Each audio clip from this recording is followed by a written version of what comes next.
can't do it. We'll do it live. Okay. We'll do it live. Fuck it. Do it live. I'll write it and we'll do it live.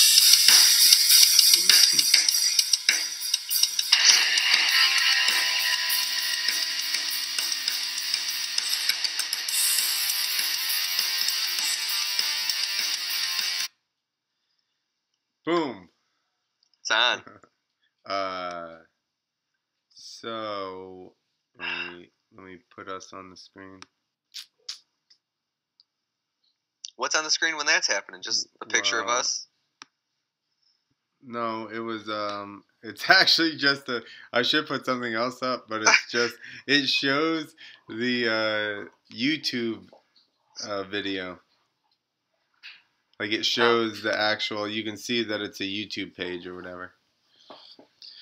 So Tom is apparently stuck in traffic because he lives in California and he's 20 minutes away from Paula, he says, and sometimes it takes an hour. But my buddy just moved to LA and he still denies that the traffic's bad. But he's not driving at like working hours yet. Yeah. I kind of want to shoot myself every day in my traffic. You guys got terrible traffic, don't you? You look like you probably don't have any. You want to see the traffic at Grandpa? Yeah, let's see it. Here's the traffic report. That's a pretty busy intersection right there. In your town? Can you see all those cars? Yeah. There's 2 motorbikes. Wait. Something's coming. An 18-wheeler. Oh, man. Heavy traffic. There we go. There he is. That's it for today. Well, lucky. I'm on the roof because it's only nice for like a couple months. So I'm going to take advantage of it. Yeah. Plus, drinking on a roof is always fun. That makes sense. Yeah. He said he was riding all day. Which so with our guests, they're always our guests riding, practicing. Yeah. What are these guys doing with their lives? Dude, I used to ride like 2 times a day when I was in Georgia. Well, that's your job, right? Yeah. It was at that time? Yeah. Had to try and get good. More good or? More better. Watch it, dogs. I'm pulling the couch in. So anyway, I guess we'll talk about... Your fur babies? What? Your fur children? The fur Those children. Those are your fur children? Yeah. Look at this. I got mango slices. Set up. I'm all summer. Citradelic. Ooh. Look at you. You're pairing your food and your beer. Yeah, yeah. No, I just happened to have some mango, and I was like, that's delicious. Was that the sponsorship? No, that was Tom telling me that it's like a $500 ticket to use your phone while you drive there, so he's probably not going to do that. That's what my barber just got back. He took Dom to go to L.A. My buddy went to L.A. And everybody's like, take an Uber. Don't even have a beer. Just take an Uber. And then Dom's like, people figure in DUIs in their budget, basically. Because it's so just, they're strict. I heard that out there they were actually, if you're driving with like a race can in the back of your truck and it's got a regular vent on it, that they'll give you like a $750 fine for like whatever. Yeah, because it could spill. They're not, those cans, those race jugs are not actually rated for fuel. And in order to be, they're not, the plastic's not even. And in order for them to be carb approved, which is like California air, blah, blah, blah. California air something, maybe. Maybe that's it. Maybe that's not even what it stands for. I have no idea. I'm guessing. They can't have a vent on them. And all those with the little screw off top for the vent, Yeah. they can, if they see it in the back of your truck, they can pull you over and give you a ticket. So what's the point of that? Like it's going to burst into flames or something? No, you're going to spill it on nature. Bro. Oh, my gosh. I guess. Technically, yeah. Well. Oh, you know what else I realized is that that I need to do is verbal ads, because people that listen to this, they don't get to see who it's sponsored by. Yeah, you got to do like a couple-minute intro. Speaking of that, so I know this sounds all put on. That trigger. Yeah, exactly. Thing. That's where I is wanted that to car go with that anyway. Yeah, it is. Legit? Yeah. That's all the plastic is made for 100% ethanol. And if you had a can, the problem is the cans all have vents. But if you had a can without a vent on it, then that setup would be totally fine with the California Board of Air. California Air Board. Air Board. Nothing I drive or ride would pass over there. No. Don't you? We get chemicals at the shop a lot of times, and it says like, California showed that this is poisonous or whatever. Yeah, but sometimes they're onto something. I just saw something, and they were talking about how they were going to label whatever Roundup is as like cancer causing. Yeah. And then Monsanto's like, whoa, hang on, it's good. And so then they're like going to be in a battle. And then so sometimes the California gets it. And then they talked to the EPA, and they were like, "Oh, it's totally fine. Don't worry about it." Yeah. And then it'll turn into like a weed state versus federal thing. There you go. That's how it should be. So, yeah, we're brought to you by The Trigger by Stroker. It's also available on twowheelstofreedom.com. And Motion Pro, if you want sweet-ass tools. The Trigger is a fuel jug accessory, correct? Yes, that's right. I need to write these down or something. Figure this out. Yeah, it's a ventless push button fuel. I don't know. You can't even say any of this because it's all, those cans are illegal. You're actually not even supposed to label that shit's for gas. It's a water carrying device. So you can just turn your you can turn your race jug totally over, push the button, fill the shit up, and then let off, and it stops, and you don't spill. And your bike's I like happy. Sometimes people Mother Nature's happy. Yeah, you can fuel your jet ski up, not ruin nature. You can, or you can just be like Nick out in Illinois and spray GMOs all over your farm crops. And I like to finish filling up my bike like it's the end of a dirty movie. I just all over the fucking bike. You shake it up, try to spray it out the top. That's how we do it in Illinois. Then you light matches. Do you see what I wore? I know. That's why Death farmer.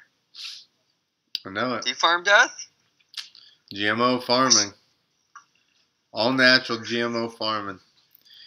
Did you see Gautier? I posted some picture of corn just like it looked cool. Yeah. He's like, nice stand. Yeah, I said that to Bethany. So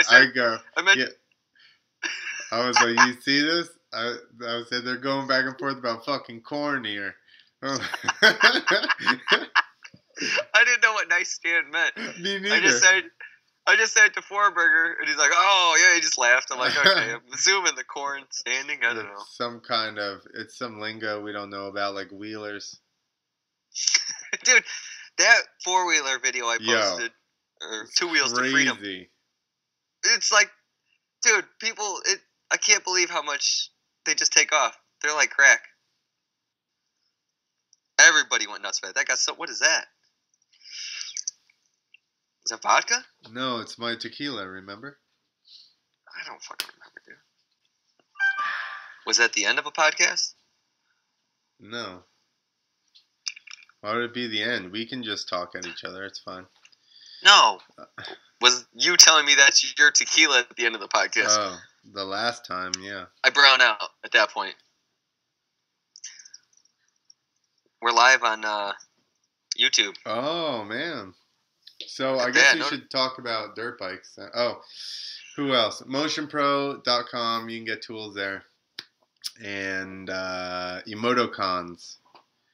And that is a dirt bike emoji app for your iPhone.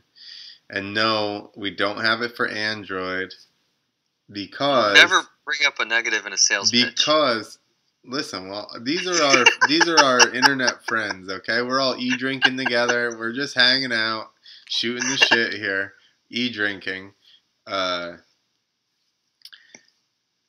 You lost what I was gonna say. I was gonna. They're motocross emoticons for your iPhone. For your iPhones, and I don't have, and all you iPhone people, actually all you Android people need to get all your iPhone buddies. They got $2. Come on, to buy the app, and then I got it on my dad's phone. I fucking bought it. I know, but we didn't. He doesn't use them. You don't have enough dads in order for me to make enough money to to make the Android version. You need to have more dads, Nick. All right. Well, luckily, most kids now have a couple. So if we can get one or two of those kids to hype it. That's right. Exactly. And their dads all have iPhones. Because, like, everybody your age and up has iPhones.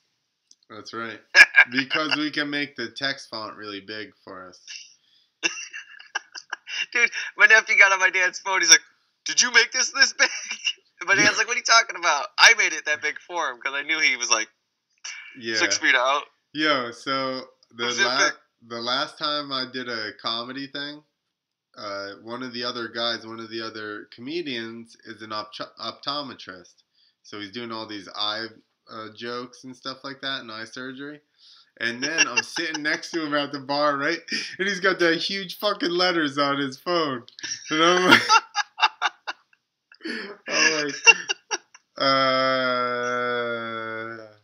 you won't let anybody do the surgery on you, or what? He does eye laser surgery? Yeah. I got that done. It's the shit.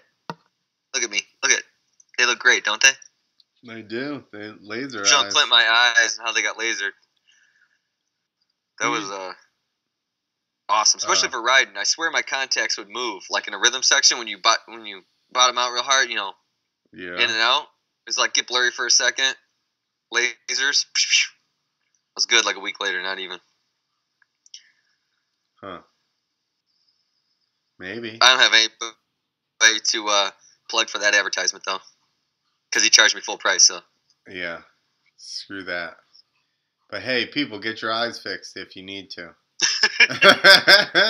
by whoever you'd like. We're endorsing the surgery, just not the surgeons. The procedure's great. Well, we cannot vouch for any surgeon in general. The guy used was great, but it could be for free. I forgot to tell everybody on the roof drinking. Who's ever? So let's talk about Tom P. Give it like I know of him. I know he can whip really well, but like, what's the? Where's he from? What's he do? He's from. Well, I mean, I guess I'm not necessarily the correct person to be asking this, but is he an East Coast ripper? Yeah, no. He's from Florida. That's what I thought, and I saw him in a video with Dakotas, and I was like, hang on, I don't know what the fuck no, Dakotas was down at his place in the winter or something. That was Parsons' house. He's got a gnarly... okay. So he raced Supercross, and I don't know... This is why we probably need him. I don't know what happened, but he stopped racing. I actually met him at Pastrana's one time. He was riding for, like, the Pickle or something. Or Playground. I think he was writing for Playground. And he was doing a story on jumping into the foam pit and that stuff. And I was actually learning the flip. So we talked a little bit there. And then years later, I saw him, start to do the whip thing. And then I did a show with him and Renner and Brody. Is that another sponsorship thing? Every time that goes off, I'm gonna assume you just got paid. Dude, Brody's like, damn, I owe him $100. dude, if anybody knew the amount of money I lost from all this shit, everybody thinks that I make money off of it. And I'm like, I spend so much more money than anybody else trying to do all these things. Like, fuck. But it's funny because, like, you'll just say something, ding. Oh. Well, Tom's back. He's back. And signed on. Look at this. Oh. He wasn't even sure that he had a Skype account anymore. Dude, everyone's got one. Bill Gates gives you one when you're born, and then you just have to figure out the password. All right. What I'm going to do is I'm probably going to have to get off this roof soon. The sun's going down. I'm going to put this logo up so that way I can not give away everybody's Skype names again like I did last time. Damn, no one hit me up on Skype. Nobody wrote me either. Don't worry about it.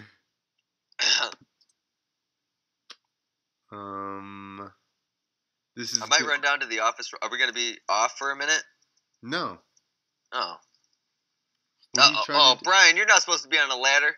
It's 2 ladders to get to the roof. Uh-oh. If this guy falls, this could be bad. This is our shop hand.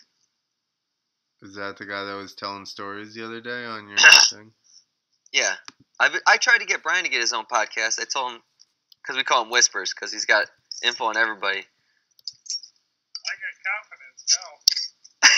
Oh, no. Oh, thank you. Look at, I just come bearing fucking gifts. Thanks, Brian. Yeah. All right, here. You have one. Oh, he's got one. What did I just open 2 for? Here. Because you know I'm going to need another one to get down. Oh, my gosh. Is he coming up to the roof to steal your beers? Oh, he brought me a beer. Ah, that's good. Yep. Oh, wait. Now we got people on 2 different calls again. All right, I'm calling Tom as we speak, I think. So, we should have him on here soon. Oh, there we go. Now I just need to see if I can add Nick in. You there? I don't know, am I? You're here. It won't let me add people. I think you hear you turned your camera off. Let me see if I can. Let me put you guys in a group call and call you both back. Where'd my camera go?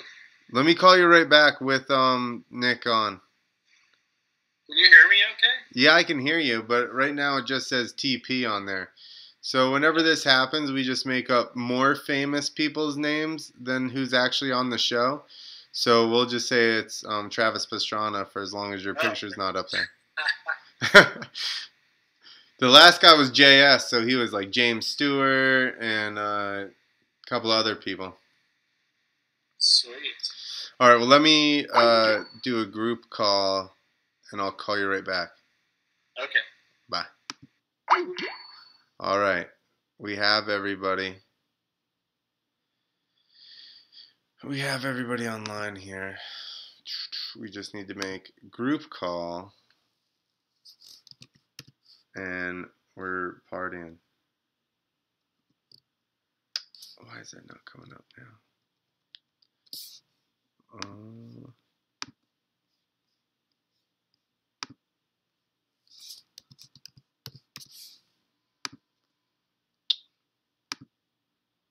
All right. Here we go.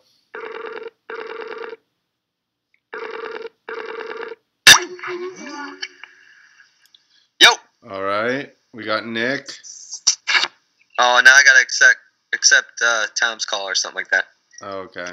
Accept it, man. Well, it always makes me like, whenever we have somebody else on, it takes a minute. You must have your security up or something. On everything. Come on, Nick. It looks like we lost him. WTF. Is he on yours? Yeah. I'm not seeing it. No. I don't see him on my screen. This damn Skype thing.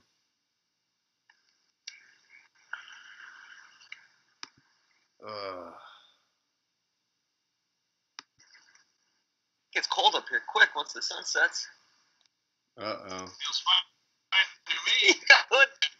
Exactly. Did you watch Moto? Moto on Nitro? No. Did you watch The last race. Yeah, I watched it. Yeah.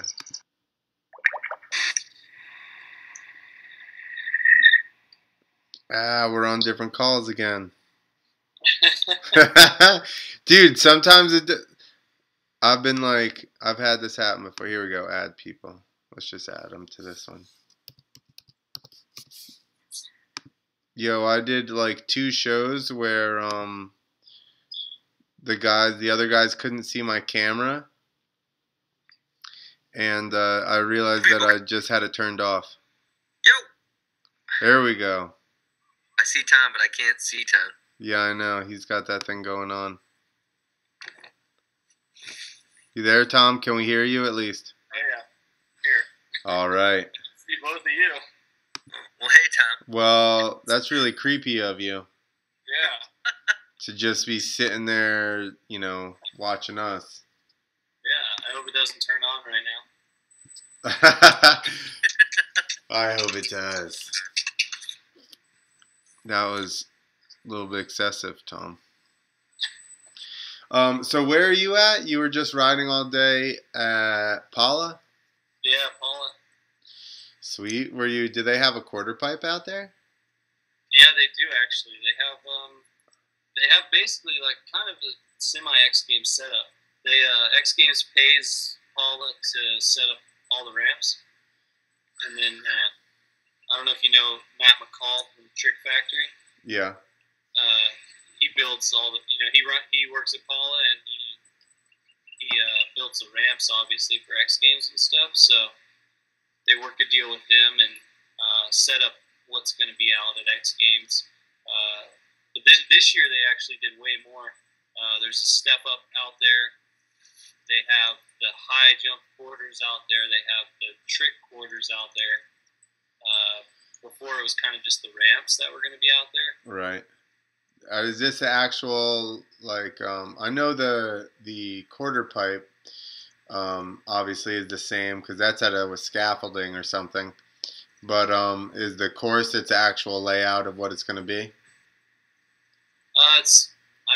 Not exactly, but it's a semi. I don't know if it's called semi. I don't know. It's kind of similar. It's basically mainly just to have the ramps that they're going to hit out there. Yeah. So the guys can go. But, it's kind of a weird deal because they just had Nitro, and then they have X Fighters like next weekend. So a lot of the dudes that would, say, hit the quarter pipes, the trick quarter pipes, aren't going to ever be out there because they're going to go from Nitro to Spain to X Games. So, I don't know. It's cool they put it out there, but then a lot of guys don't get to use it, especially with how close together everything is this year. Well, I think that the reasoning is that it being available to anybody then, because that was the complaint with a lot of these ramps, front flip ramps and stuff like that, was that, if you don't have access to them, you're basically cut off. So I think that's the main thing is like, hey, here it is. If you really want to come out and do it, come and get it, Yeah, as that's long as kind we of allow true you. in a way.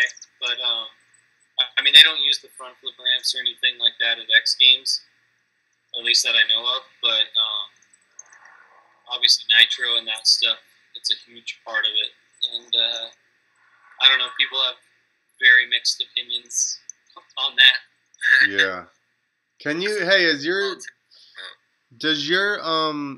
Tom, does your camera have like a line through it or is it not lit up?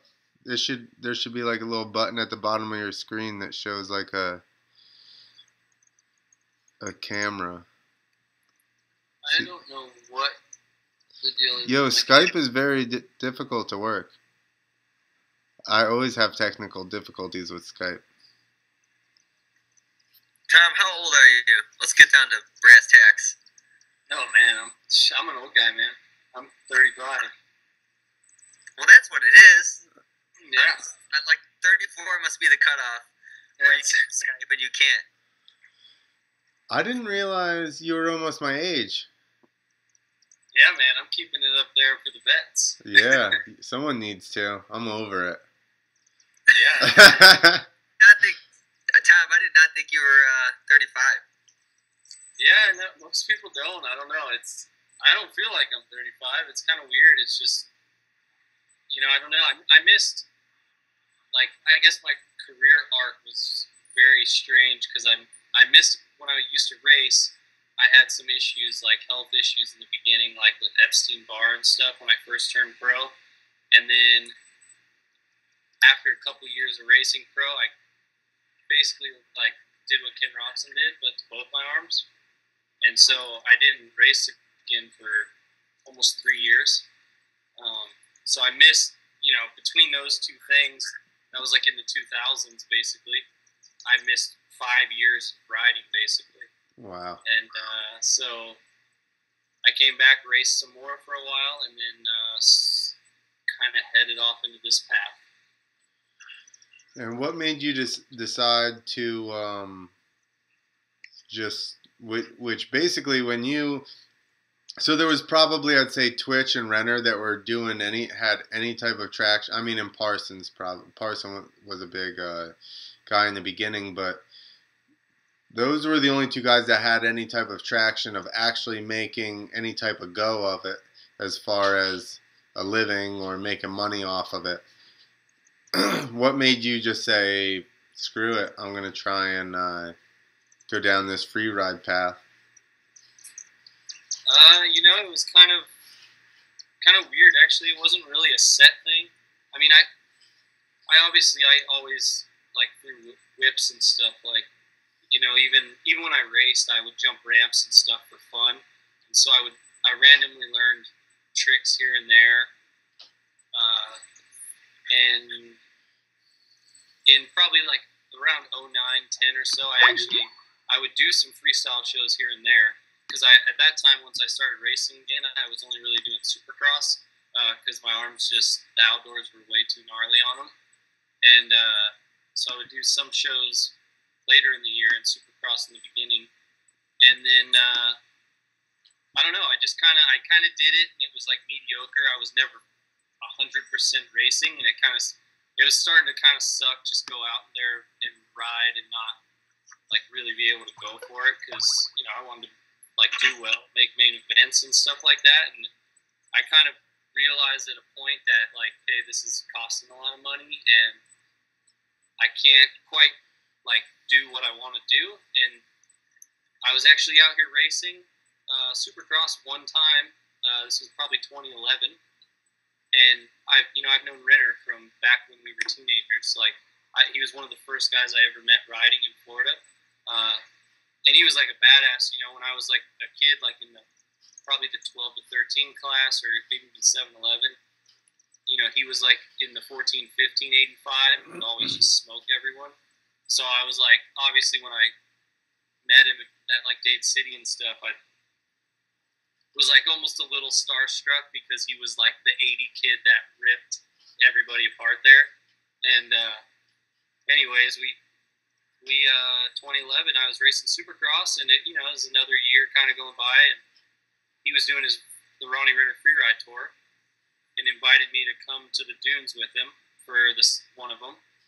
And that was the first time I'd been to the dunes. First time, I guess I'd free ride other things here and there randomly, but never any of the main California spots.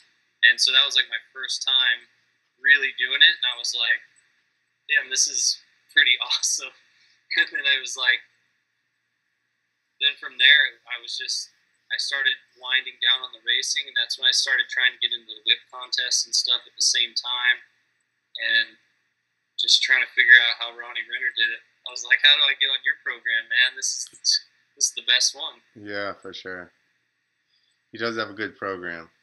Yeah, he does. He bailed out of like contests before they got super ridiculous. Already like had a good enough name where he could pursue like the free riding and stuff like that and not have to mess with like doing ridiculous shit.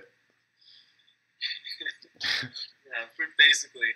I mean, yeah, as far as like making a living on a dirt bike, like you really, Ronnie and Twitch, you know, they both have done an amazing job, honestly, of going beyond freestyle competitions and having to live up and do all the crazy tricks and everything, and to make a living, they're kind of just doing what they want, and they've actually been able to prosper, honestly, almost more than some of the dudes who are doing the crazy tricks. Yeah. I'm curious. I know that, I mean, and I don't want to talk anybody's money. I know some people that are fairly high level and not making like what I feel like they should be making for the amount of risk, which obviously I know how it works. It all depends on how much the industry generates, you know, blah, blah, blah. But for people that are in the top % of freestyle motocross, I don't think their salaries are what they should be for the amount of risk that these dudes are taking. Yeah, it's gone down a lot, that's for sure. Yeah. I mean, you know, back in the day, obviously, a lot of those guys made really, really good money, and you know, unfortunately, it's gone down every year, and you know, now there's not as many competitions as well. You know, like there's only one X Fighters. You know, luckily there's still X Games. They got Nitro now, but I don't know. It's just dirt bikes. The whole industry is so aimed at racing. You know, almost everything is racing. So 95% of their budgets go to racing, and it just leaves this little piece. And now that freestyle and stuff isn't as big as it was, there's not as many competitions. Like that slice has just grown smaller and smaller. You know, smaller over the years. Yeah. Well, I mean, and look at the crowd at Nitro World Games. Sucked. Like in the stadium, live in the stadium, there was plenty of empty seats. Which yeah, it was also in Utah. I don't know what. Dude, have a monster truck show in that same arena. There'll be people pouring over the top of the stadium. But that's like that quad video we posted.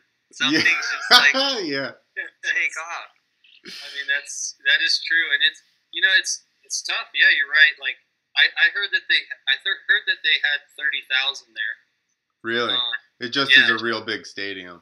It is a huge stadium, dude. Because, I don't even know how many. I bet that stadium holds 6,000 or 7,000 people at least. But so really, it is a good turnout. I would say like 30,000 is pretty decent. But like you say, a monster truck show will sell that venue out. So it's maybe more than one night.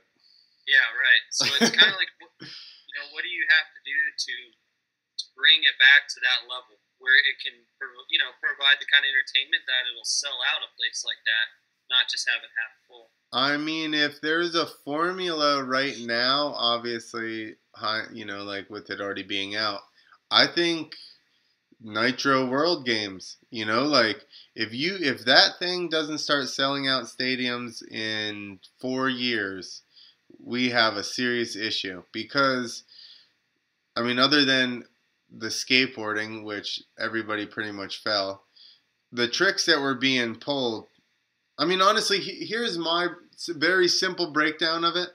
Everybody drives a car. Everybody can imagine being in a big-ass truck with big old tires running shit over, right? Dude, those guys on those bicycles, what in the fuck were they doing? What the hell were they doing? They spun around. I couldn't even count how many fucking times they spun around. I'm into this shit. I have no idea what was going on there. The dirt bikes, I've done that shit for a living for a long time, and I'm going, a what? Front flip, rock solid? Is this real life? What is going on I right got now? nervous during best trick. Like I was just like, just fucking just land it, just get this over with. Like I felt like I had to do it for a little bit. Yeah, that was pretty gnarly. That setup though, I mean, geez, if you could ask for any kind of setup to do a best trick, that was probably the best one I've ever seen. Yeah, for sure. Safety wise. But who's the guy doing it? You know, like I think that he's the perfect person. If anybody, I wrote an article about this. Is Superboy gonna, or whatever they call him, gonna save FMX? And I think that that's what needs to happen. It needs to be different jumps. I'm not just saying bigger, but different jumps and safer stuff. You know, like I think everybody in this sport for a long time has been like, oh, just hit it, pussy, or whatever, you know, sack up. But you're to a point now where the tricks are so gnarly that you're going to be in real... did you see that Instagram video Harry Bink posted with all of his crashes from that week? Yeah, I think so. It was like a minute of him just wadding on a super ridiculously large jumps into that damn airbag. I saw him flip over the bars on it. Holy I mean, that's the way to shit. do it. I guess if you're going to make it safe, and then they pull the bag away, and it's like... Time to go. It's still dangerous as shit. Front flips are just sketchy, because it's like, if you over-rotate that and you go a little long, that's just... I mean, cheater ramp or whatever it is, who cares? It's fucking... It's goofy. Well, that's the thing. Do you remember when people started using flip levers, and it was like, oh, you know what I mean? Yeah. What the fuck? You know? And I think that's what's going to happen with front flip ramps.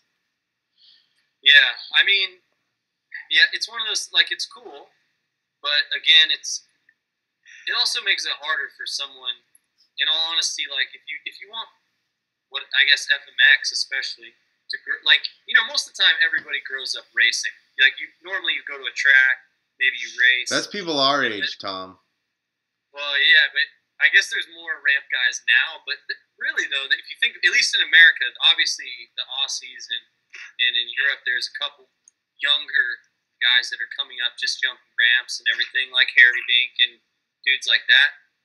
But in America, you think about it, like, there's no 18-year-old kid that's like an FMX prodigy or something that's looking to, you know, win X Games or something like that. You know what I mean? Like, you know, here, most of the FMX guys that are still the best are like the older guys, you know, and I don't know how many years they're going to do it, but once they're gone, there's not really anyone to take their place right now. That's because all the mini dads are fucking screaming at them. You're going to make some money. You're going to race. Hold on, I'm grabbing a beer. Well, after watching that, it's like, I don't want my son, I don't know. I want him to ride, and then I'm like, fuck. I was nervous the whole time watching that stuff. Yeah, I mean, that's a whole other thing, too. It's tough when you, I mean, it's cool when you implement all these new things that can make tricks possible and stuff like that, but at the same time, it is slightly alienating people from becoming FMX riders because, like, unless you know Travis or you know somebody who can build a ramp or whatever else, most normal kids have no access to any of that stuff. So it's like, I mean, I get it. You know, it's hard to bring people in to do. You could argue that, like, with a foam pit, though, too. I mean, that's true, and that. I mean, think about it, but everything becomes so common after a while. Yeah, I mean that's true too. I mean, as far as like the courses and everything, like it's kind of gotten a little stale, and you know, obviously some things like you got like Night of Jumps and stuff that does really well, and they're in an arena. They only have so much space, obviously, so you can only do what you got. But when it comes to doing huge events like an X Spiders or anything like that, even Nitro, it seems like be able to do more. You know what I mean? Or maybe it just needs to go in another direction, you know? Like, I would love to see, and this is kind of probably more like the free rider half of me, is I'm super into the mountain bike guys. Like, I love the slope style mountain bike stuff and all that. And I feel like that is what would be cooler to see in FMX. I agree, and I've thought about that stuff in the past when I was doing the contests. Obviously, it's hard. I guess, I mean, you would need somebody like a Red Bull to go out and whatever they do with that land to have all those people out there, you know? Right. Yeah, and that's, Yeah, but I mean, you have to have money. That's the tough part. Then you have to have enough land that you can literally build something like that. Because it's obviously a little easier to build the mountain bike stuff, but they do it, and the mountain bike stuff is pretty gnarly now. Like the structures they build and everything for just one stop of a Crankworks tour is pretty sick. Yeah. it seems like though it's always like Red Bull jumped, like a guy will have land and he'll kind of build like it's almost a really badass setup, and then Red Bull will jump in, kind of they'll get on that train, and then that's when it becomes something that's more, you know, whatever funds somebody needs or whatever to make that course happen or to get that contest going. Red Bull will kind of hype it, and then they'll bring light to it. It seems like. Yeah, I mean that's the thing. If it's a good idea, and then a company like Red Bull or whoever thinks that it will sell and make them money, then they'll do it. But it's hard to sell then. You know, when on something that's unproven, obviously, you know, if you walk up to Red Bull and it's like, yeah, I got this great idea for a slope style FMX contest. You know, they're gonna be like, well, go fuck okay. yourself. Yeah. Well, Maybe they would be the ones, though. I mean, think about it. Honestly, and I feel like to some kind of extent, Red Bull helped make FMX with the X Fighters. You know, I mean, that was in the beginning. Other than X Games, which is one event, X Fighters grew to have. First off, I think they were almost one of the first contests, which they usually are in any type of aspect. They jump in early on. And I feel like they really helped grow FMX to what it is today. Yeah, that's true. I mean, they were also pretty, you know, innovative. Like, you know, courses from the past, like that they've done for X Fighters, they've done some pretty cool ones. Yeah. And, yeah, you know, as it started dying and like I don't know if it exactly what pushed it over to where they didn't want to support it anymore, but obviously they've, you know, haven't been super interested in the freestyle lately. Well, I heard they were actually losing money on them. Right, yeah, it's possible. I mean, figure they're shipping around 16 bikes or something like that. All that staging, all that stuff. They're, you know, Red Bull's whole thing, advertising has always been just have their logo on really crazy shit that catches people's eyes and give out free product, you know, and that's basically what X Fighters was just their, hey, crashed ice or whatever at the time, you know what I mean? What the fuck is crashed ice? Who the hell made crashed ice? Who got hockey players on some kind of frozen fucking hill and got them racing down it? Like, what? Where did this come from? Did Red Bull just come up with this? Hockey fans. Or was that somewhere in Norway or something? Like, what the fuck? Yeah. Well, they're odd. Yeah. I think that's part of their appeal. It's Yeah. Like, I went and saw Ronnie Rayner did his half pipe thing. Whatever was that? Like 10 years ago. He did it in Chicago, and I'm like, fuck, that's not even an hour from my house. I gotta go see this. They're handing out free Red Bull everywhere. I don't know how many people there was. There was hardly you could get to the front, and it was like I was blown away that nobody fucking showed up. And I don't know if it's an advertising thing or it's just where we're at. This is obviously part of it. But it's like, even if I didn't like dirt bikes, I would have fucking shown up for that. And it just had no crowd. We're such a subculture, dude. We don't realize it because we're so into all this stuff, but... I know, I get so mad. But skateboarders got fucking so many tricks. Or not even tricks, they got skateboarding. Uh-oh. You're locking up. It's huge. Oh, there we go. There we go. You locked up. You just came back and said it's huge.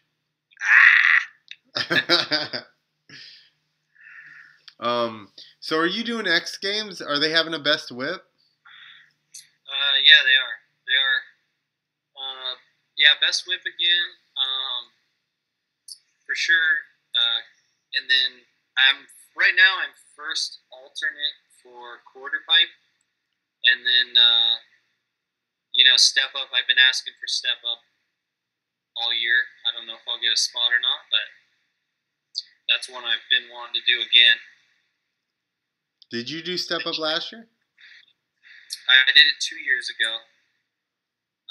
When they did that year they did a qualifier for it, and so I forgot how many people showed up. There were probably 10 or 13 people maybe, if I remember right, that showed up for the qualifier, and then you had to get top 3 out of the qualifier to go to X Games, and then I made it out of that and then went to got 5th at X Games out of the first year.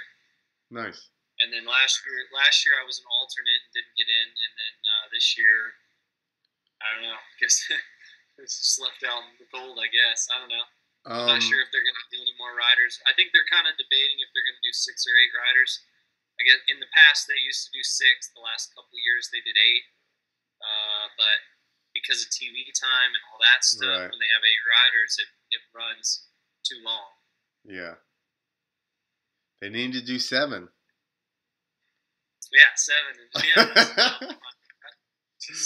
Perfect. Yeah, just know. one more. There's different things they can do, obviously, but yeah, I mean, 6-rider final probably makes more sense as far as TV, because where you end up not having enough time, and then when they don't have enough time, they don't let the guys, you end up with, last year they had 2 gold medals. Yeah. Because they used to, back in the day, when, remember, probably remember when Renner and Biden went at that one, it was it went on for an hour after it was supposed to. And I don't know. I don't know what the difference is now, where their TV schedules are tight, and then they have to go to other events and everything while they're there. So I guess it would be better, honestly. I think the riders would prefer 6, to make sure they can finish the contest completely. But at the same time, then when you're not in the 6, you want them to have 8. Right. So you get in, but I don't know. And I think that's hard. Being I have ridden with you, and I know that and I've seen you ride a Supercross track, and I know that you're talented, and I know that would probably be a really good one. But it's hard if they're only taking 6, and basically they're grabbing people that they have seen before. So it's hard. Yeah, it's tough with 6. I mean, that was the thing is, I technically got 5th 2 years ago, and then I was alternate this year. So you would have thought maybe if they had 8, I feel like I could get in it. It's tough with 6 because the 6 was filled out. I mean, you had the 3 medalists from last year, which is always pretty much guaranteed back. And so you already had Libor, Massimo, and Jared automatic for their medals. And then, of course, Renner, the 7-time gold medalist is going to be in it for sure. And then Bryce Hudson, who has a gold and a few silvers in step up. Yeah. And then Axel.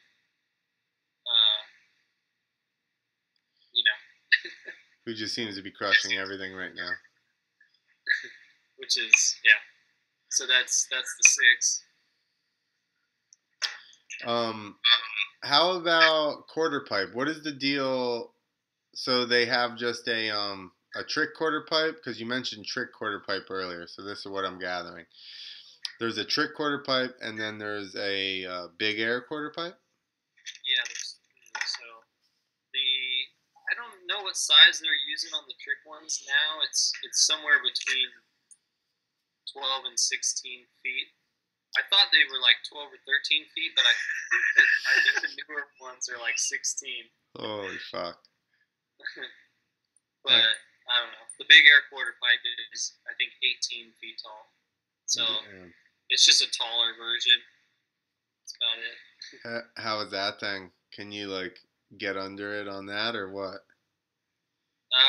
I'm trying. It's gnarly. I have actually never hit one until like a week ago. Because I didn't do it at Monster Cup, and then they didn't have them set up anywhere. Right.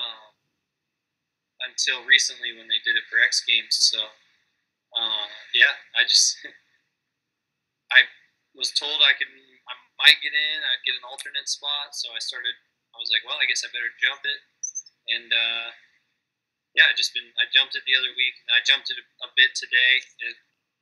It's pretty gnarly. I mean, it looks weird. Gnarly. It doesn't. It's a. I don't even know how to describe it, but it doesn't feel normal. It's not something you've ever done on a dirt bike. The feeling of it.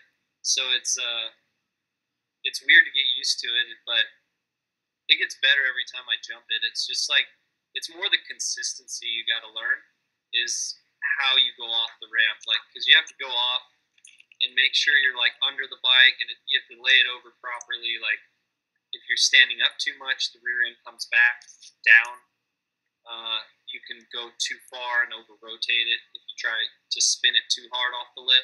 Right. So it's kind of gnarly getting that feel for the middle where you consistently jumping it the same every time.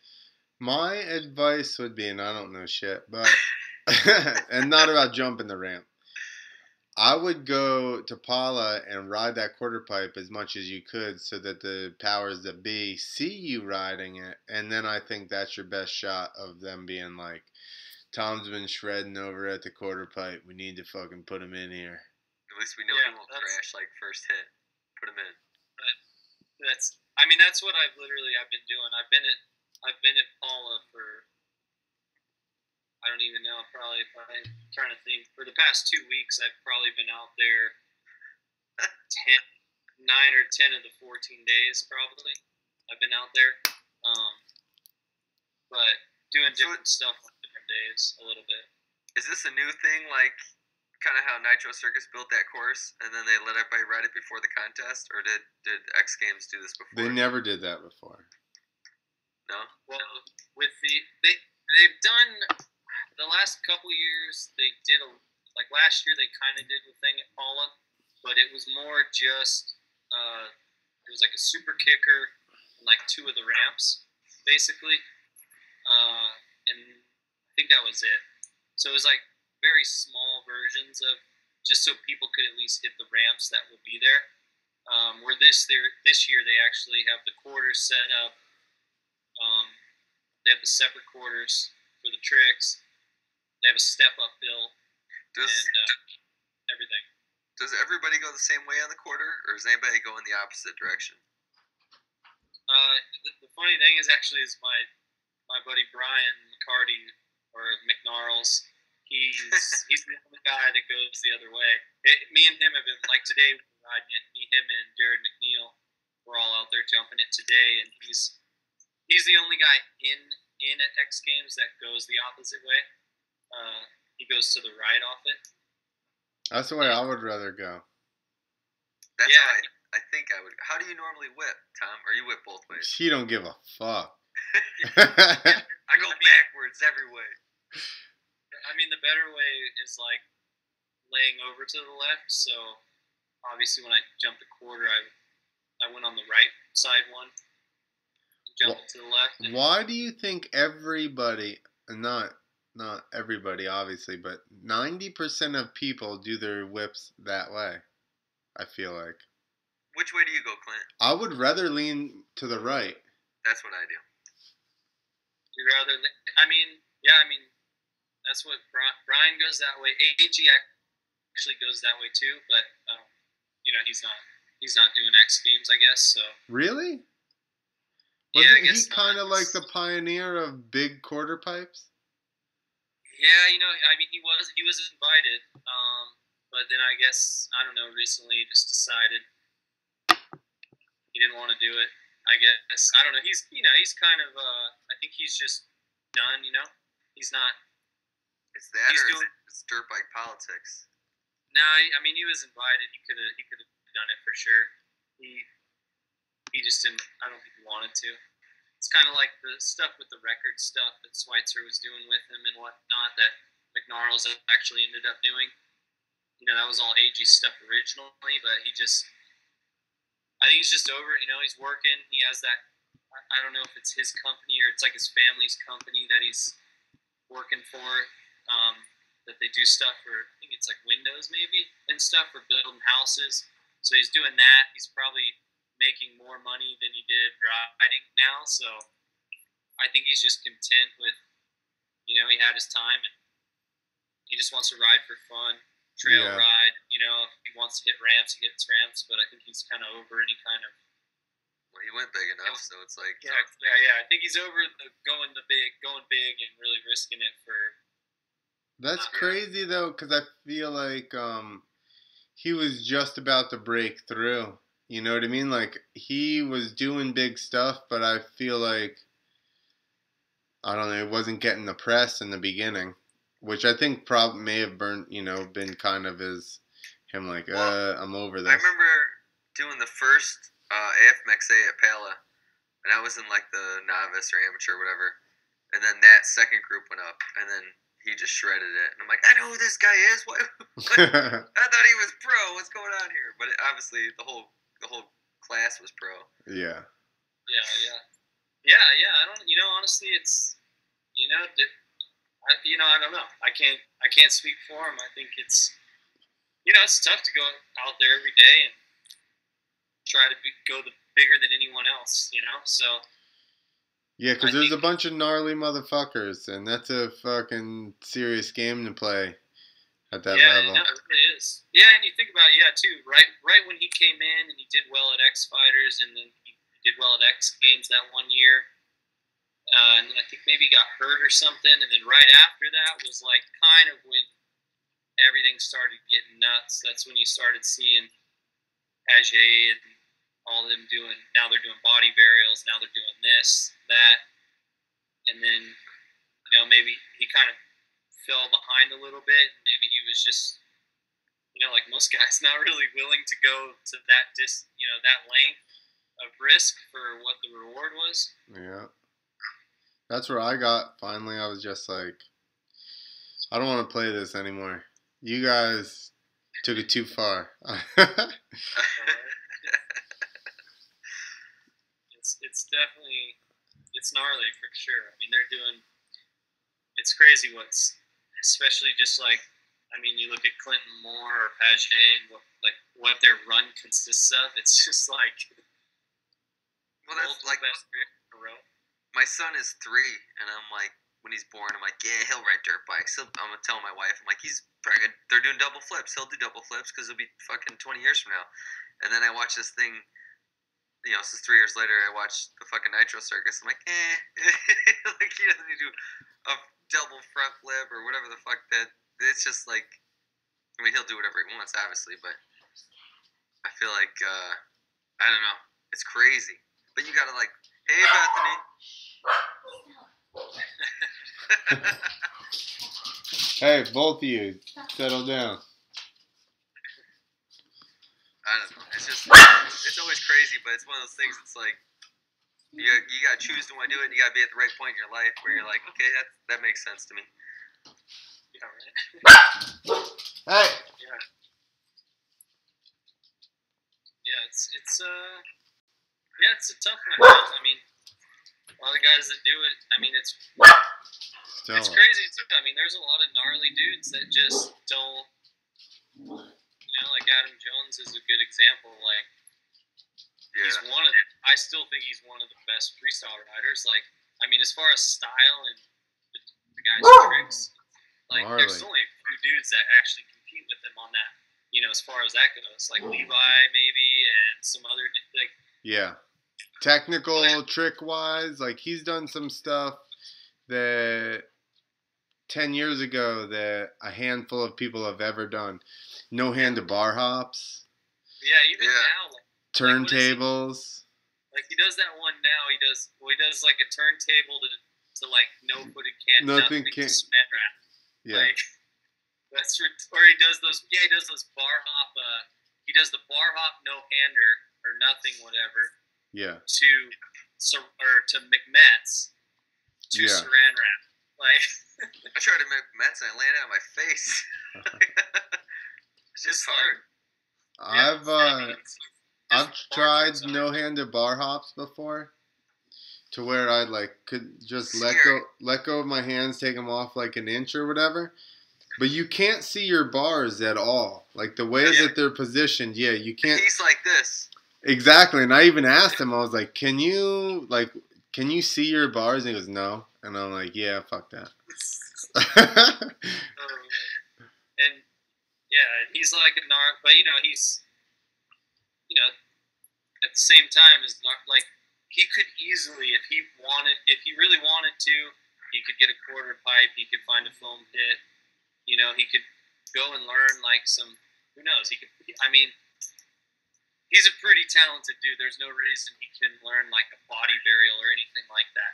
But he's at the point now where it's the risk and the reward, it's just not really worth it for him. He's, and there's a lot of guys like that where they're just kind of content with where they are and they just want to, live out their career as long as they can and do the show life, do nitro and all that, and make good money, and then, call it quits when it's time. Yeah.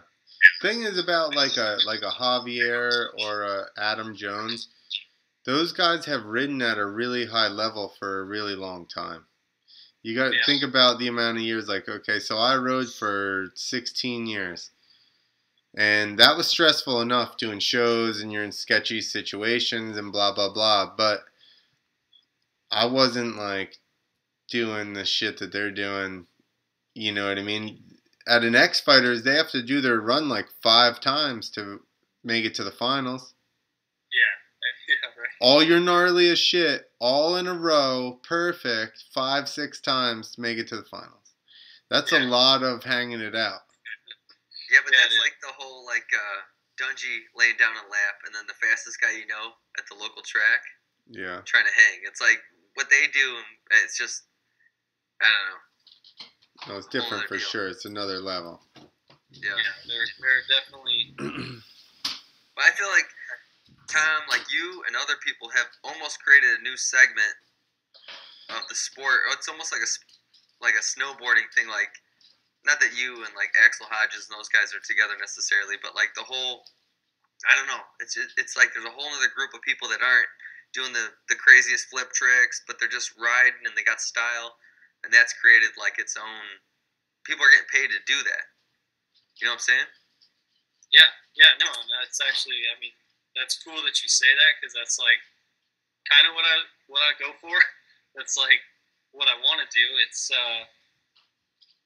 still tough, obviously. For me, as far as getting, some money from sponsors and stuff like that, it still revolves around the contest a decent amount, it's not, so it's still, I need to do X Games and Monster Cup and stuff and do well with those, but it's cool because I like those stuff, I like doing step up, I like quarter pipe, I like whips, I'm still doing stuff I want to do. I'm not necessarily pressured that I gotta do a body burial this year, or I'm not going to do well.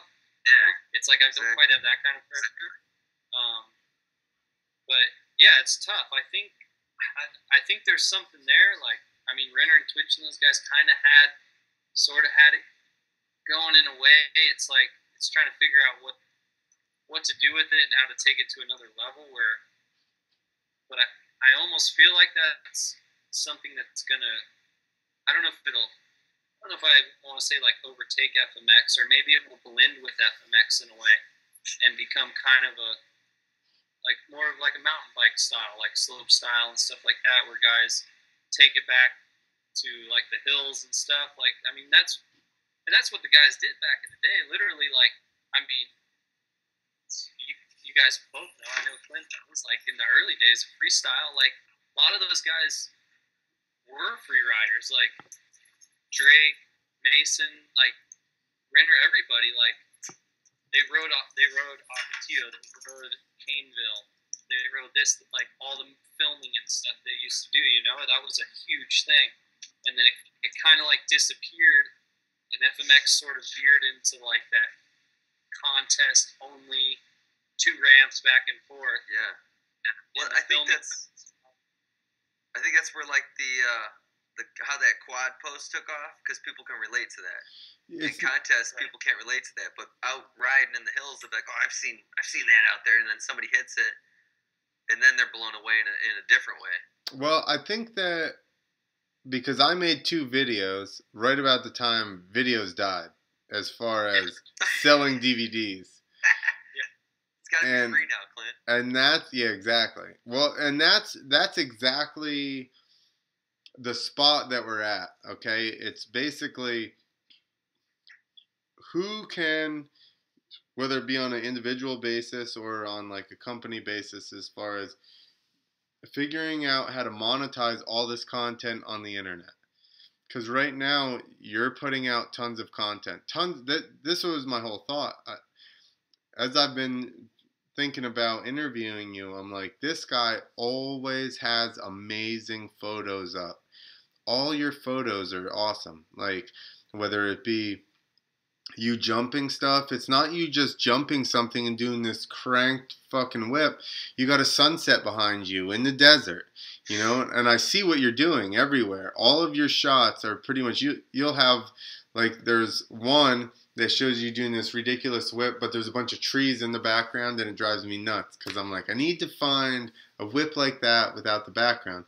But 99.9% of your pictures, I would say, are put up with not only a really good picture of you doing something, they also have an amazing backdrop to them.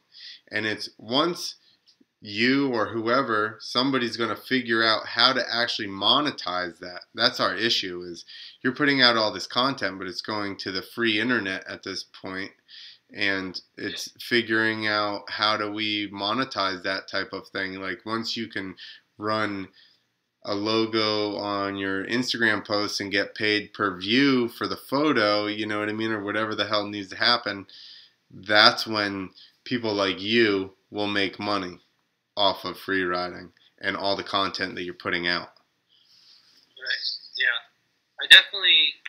There's definitely a niche there. I think it's just, you got to figure out, like you said, you got to figure it out. It's, I think about it, like I talk to some, I talk with other guys here and there, because, there's a good group of dudes right now that are free riding, obviously. Like, I ride with Chris Foster a lot, Tyler Berriman.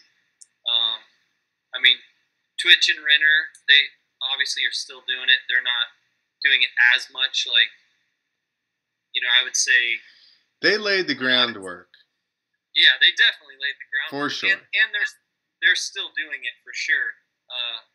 Obviously, the difference too is, they have families, they have so much more going on, where you got like me and Foster and Berriman, we're just riding still, we haven't taken that step really.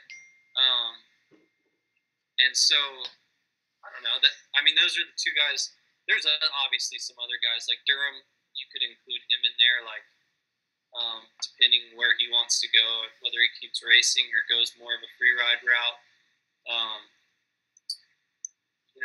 There's so many. There's the dudes up in Bakersfield like Scranny and Derek Beckering and Jimmy Hill.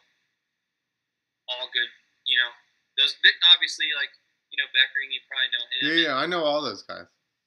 Those dudes are, him and Hill are kind of freestyle riders, but they're really free riders, They grew up in Bakersfield riding the hills out there. Yeah. And Scranny, so you got a group there. You take like Brian McNarls, like him and his group from Arizona they're again freestyle riders, but they're free riders, they actually grew up riding in the hills and stuff. And it's only because we didn't have hills, Tom. Damn it. If I had hills, damn well you would have been too. If we had hills like that, fuck. I know. You know what it is? Right? It's groups of people get together. Like, I had like 2 people that rode with me. They're all in the right place at the right time, where other people ride, and they're in a place with elevation. But like, just having riders around you, that's the thing. Yeah, that's the key. But yeah, you take all those groups, and and then obviously there's some other kids like obviously out here. I mean, I've ridden with Colby Raha quite a bit. He's up and coming free Dude, rider. I just watched a Colby Raha video. That dude's fucking. Yeah, he's a good rider, and so. I hope you have a drink, Tom. Cause Tom, you can pretend like you do. It's fine. It's train Time shot. It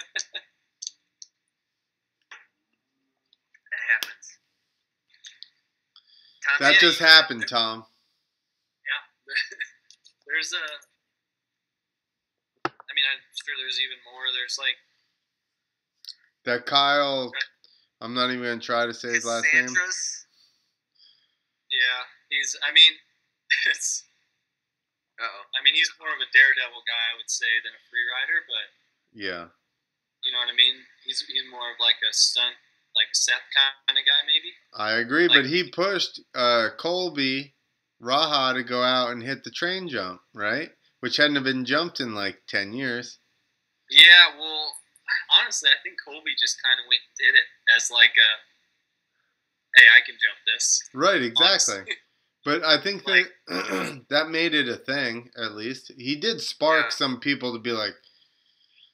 He jumped that fucking highway. I know it's kind of gooned out. That's what we're talking about. I know.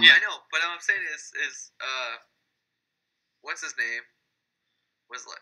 I agree. Listen, I watched it and I was like... The other one. I was like, that looks gnarly. When he was kind of like looped out on it. But... Yeah. Well, I mean, hey, you can't take it... Like, I probably wouldn't have jumped that. The kid... Yeah, I sort of know... I've actually known who that Kyle Cassanders one I'm talking about. I've actually kind of known who he was for a while because he lives in San Clemente, and a buddy of mine that used to race works at a shop there, so he kind of knows him. Mm-hmm. And he would show me videos of him all the time, like in Beaumont, like sending jumps out there. And I spend some time out there, so I know what jumps he's doing. And I'm like, I was always like, damn, like they're gnarly jumps. Like he's a little squirrely off him, but like that's a big jump. Like, I mean, he's still sending it, so I give him credit. And I mean, I know where the freeway jump is that he did, and me and Berriman actually went over and looked at it one day, and it's a legit jump. It's no joke. Like distance wise, like it's not like it's the craziest like 200-foot gap or anything, but it's got to be like a 120 maybe. How's that running? From that video, the running looks blind as hell. Like you come from the side of this like other hill or something. Like how was the running on it? Yeah, it wasn't too bad.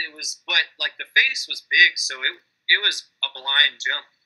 The face is probably like 15 feet tall on it, and so yeah, when you're coming at it, you can't see anything. And gap wise, it would probably be, I don't know, you could probably time it pretty decent. I would say like anybody who jumps like 100 feet, 120 feet, like they would have a decent idea what to hit it in. But consequences, like it was pretty gnarly because the freeway, it's cut out for the freeway right there, right. So it's vertical walls on both sides. So if you came up short, you would fall back into the lane probably of the traffic. I think I would have gone to Mitch Payton and put in an extra gear and then hit it with that one the most. And then what's the landing like? What's the run out? It's a pretty good one. Like I think you can actually, it has a good landing, and honestly, I think you can even go long on it a little, and then it's pretty clear for a while. So but it was a good jump. It was a solid jump.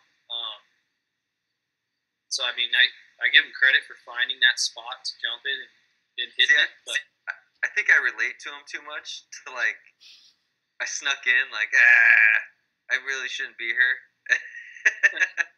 Yeah, and then I'm like, do things that are dangerous. And not that I'm saying you shouldn't be there. I was, but And yeah, I mean, it was cool. Like honestly, the only thing that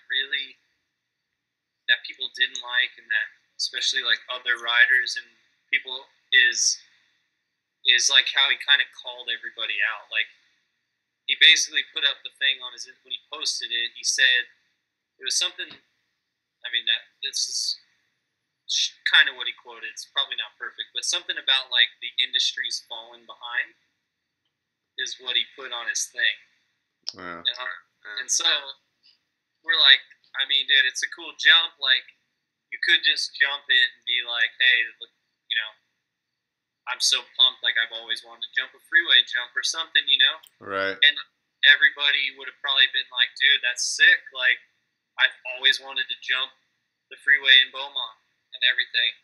But he kind of put that up, and so, you know, it's like, dude, okay, calm down. Like, you jumped one freeway jump. Like, to be calling out the whole, like, free riding industry, basically. It's kind of a bummer, because, like, I saw him do that, and I saw the hype about it, and it was fucking huge and all that.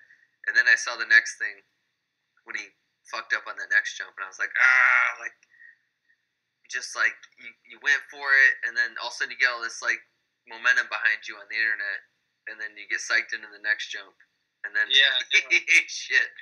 I know, that's what's. I mean, it's the bummer. That's the bummer of it. Like with the social media and stuff, is that he was obviously, you know, he did the jump basically. I don't know, honestly, probably for Instagram, kind of. It was like to get some Insta fame, you know? It's kind of like... See, that's where I relate to him. I was like, oh, man, I totally got psyched into that second jump and got fucked up. It would have been... I could see getting talked into it. Yeah, like, yeah. Not talked into it, but just mentally. And, I mean, it worked. It's kind of like when the kid out here, Rookie White, racer kid, did that huge jump at LACR a couple years ago. He did that, like, quad thing. Oh yeah. Yeah. Like Rookie kind of, when he got that, he kind of blew up for a while. You know, gained like 25,000 followers in a day and all that. And that's kind of what happened with that kid Kyle. Is, you know, he went from like 10,000 to like 45,000 followers, and then he's. That's what I'm saying. It's like peer pressure almost in an indirect way. He's like talking to sponsors now. He's trying to get sponsors, and supposedly they were like asking him like, oh, well, what are you going to do next and stuff. And so, you know, obviously you're pretty much only as good as your last jump in this. So he was already like, okay, what am I going to do now? I got to send something gnarlier.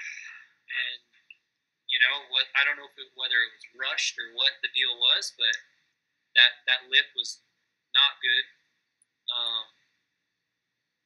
What did he try? He tried to jump the train jump or something? Yeah, so after he did that road, he wanted to do the train jump. So did Scummy do both of these? Scummy did the train jump. You mean like himself or just like helping? No, I mean back in the day. Oh yeah, back in the day he did the train jump, and then he took Kyle Cassandras to the train jump this time, I believe. He like hit him up online and was like, hey, you know, I want to do another big jump. I want to do that train jump you did back in the day or whatever. And so I guess he showed him where it was or whatnot. And then, I didn't realize all this. Like, I knew that Scummy was jumping big shit, like that big thing at Manny's, and I saw one of them, the train jump or the highway or something, but I didn't realize, like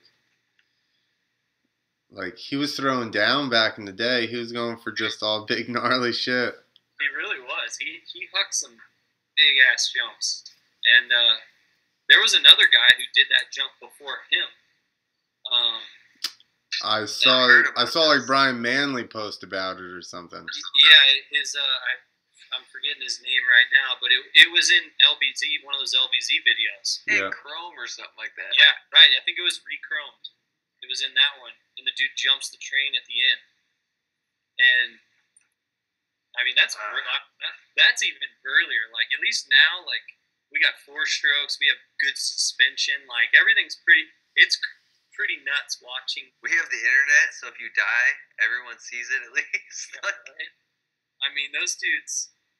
Back then, dude, if someone didn't make it, they would not have published that tape at all. No, the one guy on Rechromed, tries to jump over that walkway thing at the mall and fucking gets blown. Dude, that guy died. Yeah, He gets blown by a gust of wind. Yeah, and fucking died. I saw that. Yeah, that was gnarly. Yeah, but that was like Faces of Death. They knew they were gonna sell to that, or they had to go. They still sold that fucking tape with that guy fucking dying on it. Yeah, right? I know. Was that a bridge, dude? Was there? No, it wasn't a bridge. It was like a walkway at a mall. Oh, different guy. Yeah, different guy died. Gnarly. He was like jumping a ramp to a ramp that looked like it was 8 feet wide, and it was. Dude, that has to be the same guy I'm talking about. I'm looking it up.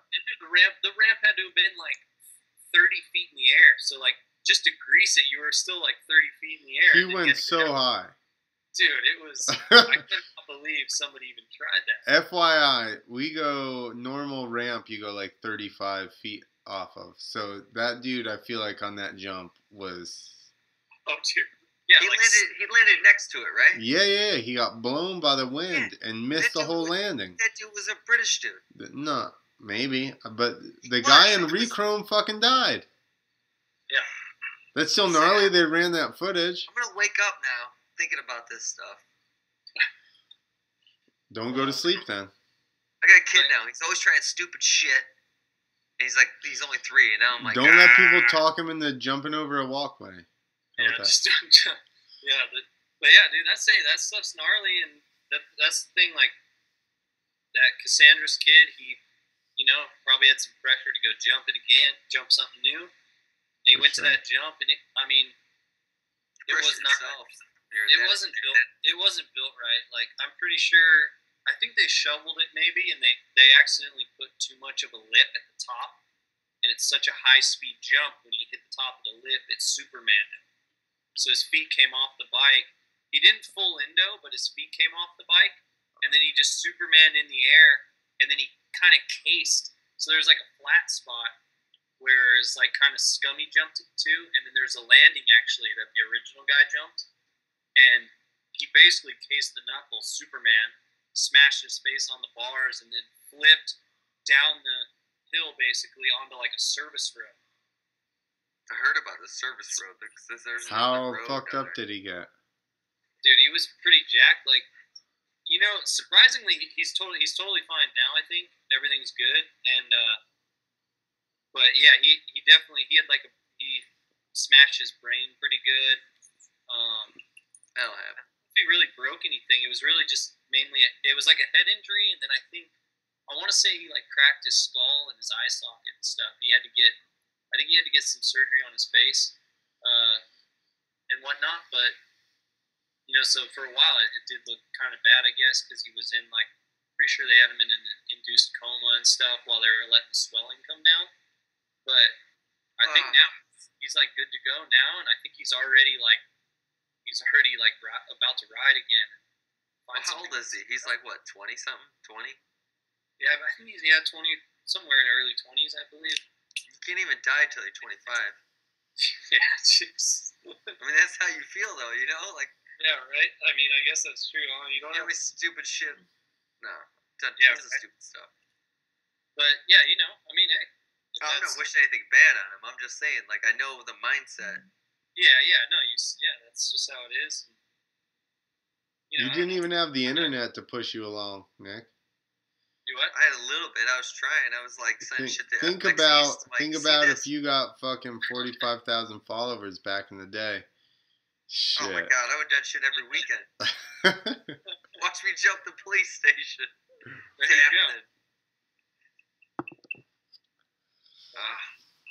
So the old social media world, man, it is a different world, dude. Everything's crazy. You gotta do it for the followers. At the end of my career, people were doing like 8 shows a year, and they were posting about it all the time, and they would get more sponsors than I would, and I was doing like fucking 600 performances a year. And I'm like, how is this guy? What is the deal here? You just got to post a lot. Damn it. Yeah. I missed that train. Yeah, it's you're not missing much. I missed both trains. Like Clint was the pro, and then I was posting, and I was getting nothing. We brought you to shows, and you had our business card for a little while, and you were buying beers with it. Me and you were fist fighting, drinking whiskey before shows. Yeah. That's That was alleged, Mr. Rams. Tom. That's yeah. Yeah, I mean, you probably you had a good time. You didn't have to post to Instagram every day to prove something or make your sponsors happy, and you could just do shows, have fun, travel. That's can't ask for much more than that. No, I agree. You know, I think that you always look back and go, man, I wish I would have done more or whatever, but I definitely I had a really good time, and I saw a lot of shit I never would have saw, so I'm totally pumped on dirt bikes still, even though I've been hurt a lot by them. It's what it is. I mean, It's that's totally worth that's it. downfall, but I you dipped know. into the freestyle world for like a couple of years, and I was like, that was awesome. That's all I wanted the whole time. That's good. That's all I needed. I'm good. And then I got cut out, and I'm like, well, that was it. So Yeah, but I'm already jealous because Tom just goes and rides sick-ass stuff all the time, and I'm like, God. I'm telling you, he's that new market of like I messed whips up. and Tom, you're just like style and like a personality, and that's a market now, and that's That's what true. needs to be pushed. Yeah, that's what I'm going for. It's Make that hopefully. a thing. I mean, I wish I was would have done it like. Well, I guess it wouldn't have been possible 10 years ago Exactly. because there's no social media stuff. But I guess wish I was born a little later, so that I was more in, like Behrman and a couple of the dudes. It is what it is, man. We're all Yeah, we're at you just because we're supposed to be. You gotta do what you gotta do. I can't do anything. But hey, you know what though? It still feels pretty good. And hey, as long as I can keep doing it, I don't know. I look at Ronnie. That guy just turned 40, and he's still. Oh, gross. I still watched him do this jump the step up the other day for the first time, and I'm like, damn, all right. He's gnarly. He can ride for sure. Pretty damn good. Yeah, you can still ride pretty damn good. Yeah, anything. I remember I met him like way early on in both of our careers. We were both doing like 7 tricks at the time, and then but he was always just super good rider. And then we'd go to tracks. He could shred tracks. Oh, that's what I wanted to ask you when you were talking about that earlier. Were you around Yoho when you were young? I mean, not a lot, but yeah, I did ride Dade City. I had a couple encounters with his dad, like riding too fast in the pits, which is like really anything above 3 miles per hour, and he'll basically rip you off your back and tell you to slow down. Well, you know Kenny's not even allowed at his dad's track. That's yeah, but yeah, no, it's funny. I mean, I definitely knew him. You know, I've seen him like obviously riding at Dade City. I've seen shows that he was in, but I've never really like hung out with him much. I guess. You're missing out. Yeah, right. I just know this was. I mean, probably the first time I can even remember hanging out with him actually was. Dang, I wonder. You might have even been there actually, but there was a show. They did an arena cross in Pensacola, and Greg Hartman flipped it. I wasn't there, but I know a lot of the scenario because I was living with Greg at the time. This was probably like 03, 04. Yeah, it was 04. He was riding a Suzuki. And it was one of his first flips, I believe. I'm pretty sure that's the first. It's one of the first. He did it off the back of the landing. Oh no, it was a super kicker. Yeah, super kicker to the landing of the double that was on the track. Yeah. Go ahead, tell your story. The rest of your story. So I was there racing the arena cross, and I knew it. I knew it was Yoho doing the show, I think, and pretty sure this. I mean, this is a long time ago now. I'm pretty sure it had to have been him and Hartman, but I just remember seeing a guy walking down the thing. I don't know if he was pushing his bike or whatever, and of course he like the baggies, the super baggy like S&P pants. No, he would have been running flesh gear stuff. Flesh gear, okay, it was the flesh pants. Could have been LBZ. So he's got the baggy flesh gear. pants on, the ridiculous looking bike, obviously, with all the fenders cut and like everything. And he's just walking down, smoking a cigarette, walking through the track. And I'm like, who is this guy, dude? There's no way this guy's not right.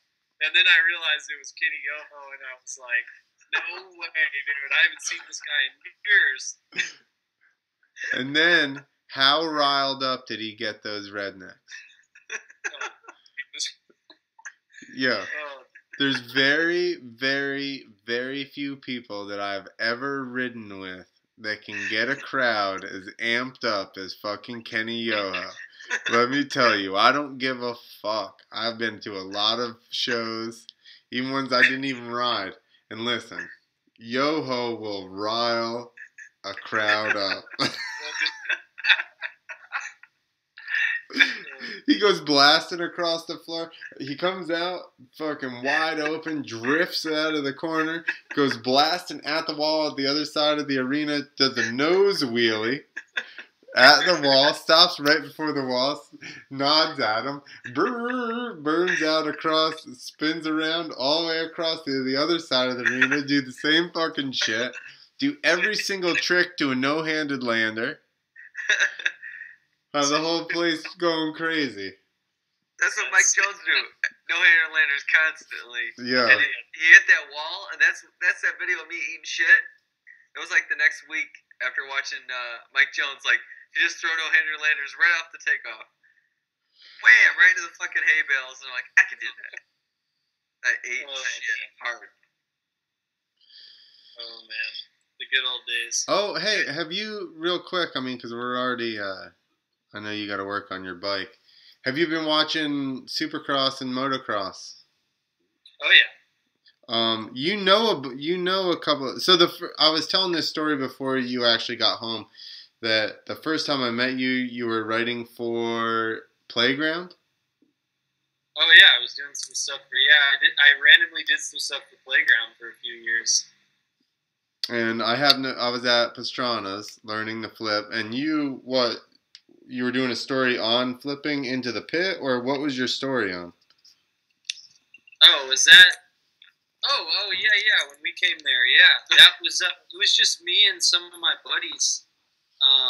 We did a road trip, like a BMX road trip, and we basically toured up to like Ohio and stuff, and then over into New Jersey and down into Travis's, and did like this 2-week trip basically, and we were just writing an article for Playground about this summer road trip. And so that was, we came to Travis's for part of that, yeah. What, did you hit the pit? I did, a couple of us, me and another buddy of mine, Philip from Florida, who used to race, we flipped the XR 100 into the pit. But yeah, that was it. Yeah, I remember standing there having a conversation with you about you writing and this and that. Obviously, I didn't know, we'd never met or anything before. And then I remember we ran into each other again somewhere, and you were like, I met you at Travis's. And then all of a sudden I put it all together. Because I'm like, Nick too, we have horrible memories, so you kind of have to like put a little seed in there sometimes, and I'll be like, oh fuck yeah, okay, now I remember. Yeah, I do. Yeah, I forgot about that road trip actually, but yeah, that was cool. You were there. Wait, was Hartman there too? I'm pretty sure, because that's Hartman's actually, he ended up meeting, I think, Kenny Bartram, and Kenny's the one that gave him the contact to Travis. So Hartman was actually my in to Travis's place. Oh, sweet. Okay. Yeah, that's funny. Yeah, I almost completely forgot about that. Yeah, you guys were there practicing in the pit, and then we weren't really even gonna jump much into the pit except maybe like BMX bikes and stuff. And we were there to ride. We were riding on the moto track in the back and everything. And I don't even know why we decided to do that, but we were like, Was Travis there? I don't think he was that I was going to time. say, a lot of times he's not there. Because if he Yeah. was there, that's obviously the reason that you decided to flip. Because Right, he yeah, makes I don't people think he do was stupid there. shit all day long. Yeah, I don't know. I think maybe you guys were just flipping and we were like, man, we got to do something. Like, these guys are flipping 75 in the pit. We got to at least flip off like the little ramp or something. 75 into a pit. How quick of a stop is that? Very instant. It's That's a what I very tell people. instant stop. Here's the thing, though. It's you would rather like jumping straight into a pit is way worse than flipping into one for some reason. Because when you come in like that, like it's totally different than when you just go and lawn dart yourself into a pit, which totally sucks. Yeah, it doesn't make sense, huh? But they're not comfortable, and people go, "Fuck, I'll get to a pit, I'll be a fucking monster," and I'm like, "Go ahead, jump in there 3 fucking times and come back out. Tell me you're about to try a 360." I know you told me that. You told me that specifically before. Because I laugh at people. Go ahead, give her hell. Oh man, yeah, that's funny. Yeah, that was probably damn, that road trip we took was summer 2007. Sounds about right when I was learning to flip. Yeah, so that was 10 years ago now, dude. Who do you talk to that's racing the nationals or whatever? Don't you know Plessinger? Yeah, I know Aaron, and I mean Jimmy Dakotas obviously for a long time. And then out here, I actually the place I stay, it's called the Grindstone, and it's like a training facility. Mostly amateur kids come here, and they take them to the track, take them to the gym, feed them, put them on like a full program, Mm-hmm. And when this place opened, it was actually Plessinger and another rider, cycle trader, Yamaha rider, Bradley Taft, both lived here. And so we kind of all became homies, because we just hang out at night, like in their room and playing video games or whatever, and we'd obviously eat together all the time. So that was kind of how I became friends with him. And then him and Jimmy Dakota, it's funny because I've been friends with Dakotas for like 10 years probably. And they actually moved in together at the start of this Supercross season. And they weren't even, like, they knew each other really, but they weren't like friends. And then it was kind of funny that I was, pretty good friends with both of them, and they ended up moving in together. Yep. But yeah, those dudes are cool. And then obviously, like, Josh Grant has become like a pretty good friend of mine now because I ride for his clothing company and stuff. So okay. What's his clothing company? It's called Hilton. It stands for Happy Living the Now, and it's something he started a couple years ago, 2014, and it was cool. I met him and then another guy, Pete Martini, that does it with him, who he also works for Racer X and stuff, and at the time, and I was looking for a clothing company and stuff, and I met those dudes, and they were obviously super cool, and I had kind of ridden, like I'd been in Beaumont with Josh a couple times randomly, and I ended up going with them, and then it's been really cool. Like, it's a nice, it's only like, I think there's only like 8 of us that are, I guess, technically like sponsored by them, so it's a cool little group of people. Like, everybody's pretty fun to hang out with, just loves riding. And then obviously, like, Josh owns it, and he's a cool dude. And then I kind of know like Jason Anderson a little bit through that because he's also part of Hilton as well. A couple dudes. They're all super cool dudes. It's So my point was, like Plessinger, have you talked to him this year, and how does he feel because he's like hovering around right behind like the top 3 guys. Obviously, he's won at least one moto, I believe, this year. He just won the overall this weekend. Oh, he won the overall. Yeah, he went 1-2 for the overall this weekend. Sick. So he's right there. And in Supercross as well. He's right there. Yeah. And I think a lot of it comes down to believing you belong there. And that you belong winning. And that's, I think, where, and maybe Baggett got too excited and said some shit he shouldn't have. But, we were talking to Sean Connors, and we were talking about the following weekend. I said, Baggett. And he goes, you really think just he won one race? And I'm like, listen, all these dudes need to do is get to a point where they all of a sudden believe that they should be winning races. And now all of a sudden they are, because the top however many guys are only separated by... Well, and then Sean Connors realized he didn't believe he should have the internet that he had. Because and then he got shut off. Cut out, and then he was gone. So do you think like a dude like Aaron, like he could win a couple of races and just believe he should be there and start doing the damn thing? Yeah, I mean, he's, honestly, I think he's believed he should be there now for, like, I'd say like a year and a half. Probably after his first season, he won the last one, I think, his first year at Indiana.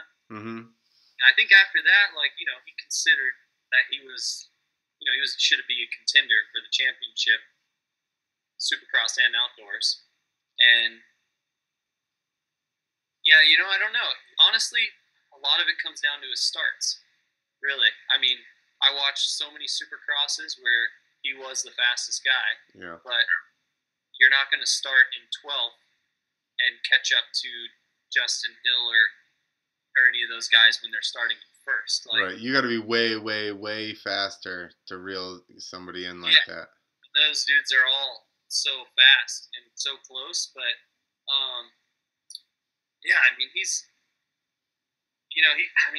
such a good rider. He's like, he definitely, I don't know exactly. He obviously pulled both hole shots at Muddy Creek, so they've started to figure something out. But I think earlier on in the Supercross, maybe I don't know if it was his setup or just him. I mean, sometimes the belief you're talking about even works with just the hole shot. Yeah, because same thing. You got to believe you're going to pull the hole shot every time. If you are constantly thinking like, oh, I don't know if can I get the start? Can I get a start? It's scary to be in the middle of that shit. Yeah, right. Then you're probably not going to get it. But if you're like, I got the fastest bike. I got the, I've been practicing this. Like, I'm going to pull this. I'm at least going to be top 5. Yeah. Like, I'm starting up front. I don't care what you do. I'm going to be up front around that corner. Yeah. Because the thing about it, too, is, like, you see some of the guys that really, really do have that confidence that they're going to be up front right away. Like, even when they get a crappy start, they go around the inside. They'll literally go around the inside of the corner, down the inside of the lane, and all of a sudden they're, like, in 5th place. Yeah. Like, you see, like, Roxon did that all the time. Used to see, like, Ricky do it all the time. They didn't even have to get a good start. And when they got 3 corners in, they would already be, like, in striking distance of being able to win the race. Yeah.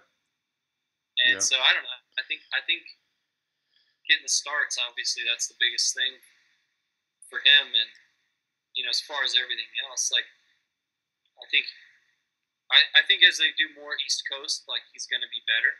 Because that's, like, he has a GNCC background. And so when it comes to that stuff, he's that's what he's good at. The deep ruts, rough tracks.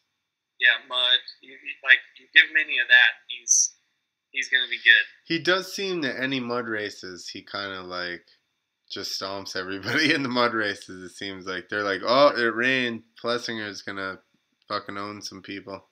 Yeah. That's the thing. That's what's interesting is, like, a lot of people don't know, but I mean, he's basically fully from GNCC. Like, that's what his dad did. I'm pretty pretty sure he even won a title, like in the 250 class, Pro 250 or something in GNCC. And then he started racing. Oh, what was that? Get off the internet, Nick. What are you watching over there? I'm about to post it. Don't worry about it. He was a good woods rider and switched over to motocross when he was, like, I'm pretty sure, like, when he was B class on 250s was his, like, when he started racing motocross. I could be wrong. I don't know for sure, but I know it was, like, later, and then he went to motocross and obviously started doing well there. But it's interesting. I mean, motocross, you kind of expect it because there are, if you took Caleb Russell or any of those dudes from GNCC, right, or a Taylor Robert or Dietrich, yeah, like they would top 20 in national, no problem. Yeah, and so that kind of makes sense. But the fact that he's as good at Supercross as he is actually kind of almost strange, honestly. I agree. I was thinking that as well. He does really do well at Supercross, which like you said, you wouldn't think. You'd think he would be like an outdoor guy. Yeah. The other person you mentioned, Grant, he's been doing really good outdoors. He's been a top 3, 4, 5 guy. But didn't he?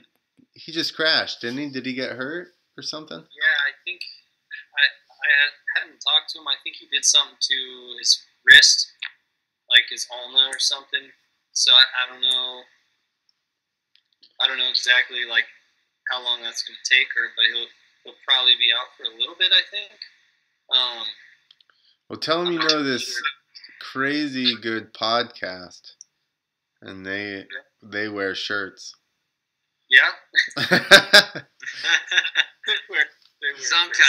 Sometimes they wear shirts. You never know what you're gonna get. Oh shit! All right, well, dude. Great year, honestly. He's been crushing. I've been pumped for him because he had like a major surgery on his ankles, like last year, at the end of last year. They did some crazy stuff to both his ankles, and that was like an issue he had for a couple of years, or probably more than that. But it really started getting really bad and affecting his riding. So I think, honestly, it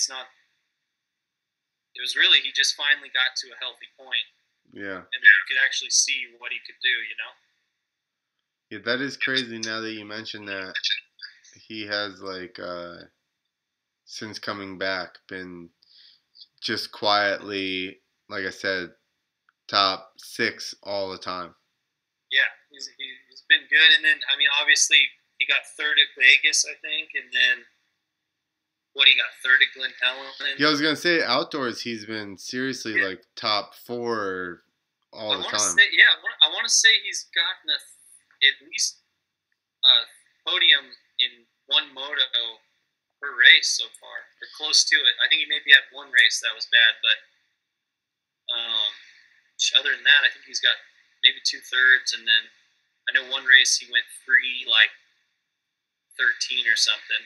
He had an issue, but yeah, he's right there. If you're running the top 5 in that class right now, you are ripping. Yeah, well, and I say anybody that's made a night main at a Supercross is a hell of a rider, in the grand scheme of things. Yeah, in the grand scheme of things, yeah. If you make, even if you make the night show or just the gate at a national, like, even if you were to see 40th place at a national, you're a at bad a local dude. Track, you'd be like, holy hell, is this Ryan Villapoto? Like, yeah, they would be ripping. I never did that, and I can, for the most part, go to, unless there's like some kind of big name guy, I can go to most, practice days and be like one of the faster guys at the whole track. And I never even did that. So like dudes that have made nationals are fucking rolling. Right, yeah, they're ripping. And then, then as you move up, obviously, yeah, they're just the speed of the. This year definitely, like, the top five. Watching those dudes, I mean Baggett, Tomac, Anderson. Grant's in there sometimes. Like those dudes are they're running such a gnarly pace. Yep. Gnarly dirt bikes are gnarly. Yeah. Especially outdoor nationals, man. They're like, that's why everybody's moving to Florida now. Yeah. It's like yeah, Florida's the place to be, right? Because it's hot and it's hotter and it's what's the sand. income tax in Florida? Yeah. 0. Exactly. Fuck it. It's the way to be. Yeah, right? Yeah, it's crazy how many dudes. I mean, a couple years ago, I remember when, like, Villapoto and Grant, or I guess Grant Langston was right before Villapoto because he bought his place. But, obviously, like, Carmichael was from Florida, Stewart's from Florida, Tim Ferry was from Florida. But there wasn't a ton of dudes. Like, Reed moved to Florida pretty early in his career, I guess. And then, other than that, but, dude, I'd say the last 3 years you've had, like Baggett has a place there now. Anderson? Anderson. I guess, and they all ride at different places, obviously. Like, you have the Baker factory now, Alden Baker's place, which is where it's like Osborne, Anderson, Marvin, previously Dungy. That's solely KTM Husqvarna guys. Right. He has a deal with KTM Husky to train their dudes. It's the Baker youth. Yeah, hello, Mr. Baker. We train. Yeah. And dude, so my dad is convinced that everybody who's with Baker is going to win. And then the second somebody gets off Baker's program, when Roxon did or whoever, that's it. That's it. He's done. My dad's like, no, he's not with Baker anymore. I'm like, will you quit fucking... I don't know what the fuck's going on. Yeah. It is what... He obviously is, the most successful trainer. You can't take that from him. Wait till they all get busted for doping. Yeah, right? No, they got it down. They're definitely... If they are doing anything, it's probably nothing that nobody else isn't doing. It's just a matter of how they're all hiding it, I guess. But yeah, they got those things that poke into their forearms. That's a doping mechanism. They put the dope in there and then they squeeze it in with a. It's a slow time release dope. That's why they need to leave the thing on there. The forearms is actually just a cover up. That's right. I need to get me one of them. Enough podcast so we can say crazy shit like they're doping with that, and then like that Alden Baker's running That is a rumor that you could put on Vital and it would go insane. That they were doping with the forearm strongs. Dude. People would believe that all day. I'm going to make calf strongs too. I'm going to have 4 forearm strongs. They're going to be shooting dope into my forearms and my calves. Dude, people want to be fed lies. I swear to God, I woke up and my wife is watching the news on her phone. And I'm like, how do you watch this? It was infuriating. It's like if you just feed anybody a story, they'll run with it. Oh, yeah, basically, right? Clint, are you hearing this? Let's fucking 2 wheels to freedom. Hashtag fake news. We already did a little bit. I know, but Alden Baker is doping in people's hearts. It's happening. Tom Parsons is part of it because you were on the podcast. Sorry to wrap you into this. No, he's podcast. our Julian Assange. Moto Leaks with Tom Parsons from the X Games. I'm trying to hashtag as many things in here as possible. I'll get the scoop when I go back to Florida. I'll spy, hang out around all those places, see what's going on. Got like binoculars. Yeah, man, dude, it's crazy how many dudes are there. Seriously, like I know like Seeley and. Who else just... Like, I know Seeley just moved there, at least for nationals. A couple other guys. Like, I think he trains with, like... It's funny because it's all, like, little niches. Like, a bunch of them are... in Claremont. But you have like the Baker Factory, and it's like only those dudes are really allowed to ride there. Yeah. And then you have the Nest, which is kind of where I think like Cincerello and Sealy, Hampshire, Jeremy Martin, McElrath, they're all like, and probably Alex Martin maybe, they're all there. And then you have like Baggett's place, he's over here, and like I know like Justin Starling and like Dean Wilson, Roxon, a couple of those dudes were all riding there. Dude, this So is it's like excellent insight into the clicky world of motocross. Yeah, it's funny. Can you draw us like a map and then we'll post that? Yeah, right. You can just We go need a watch map them of like watch them ride. who's what. I don't know what the hell's going on. Yeah, dude, it's kind of funny how it spread out like that. You know, you just have obviously it has to do with the trainers and stuff because they all, you know, one trainer will have multiple guys, and then that's who they'll put together. And they'll find a facility, and you know, they don't want to. They all seem to like Florida though, which makes sense. It's hard riding. It's humid. It's hot. Yeah, I mean that's the thing. Training wise, it's about the best you can get really. If you can ride strong 30-minute motos in Florida, in the summer you'll be pretty much fine anywhere you go. Yeah. And yeah, a lot of guys too. I mean, yeah, the price too. That's why you see. I'm sure Baggett has his. I'm sure he's a Florida resident now. I'm pretty sure anybody who lived in California probably has become a Florida resident technically, because yeah, that's They talk to their accountants.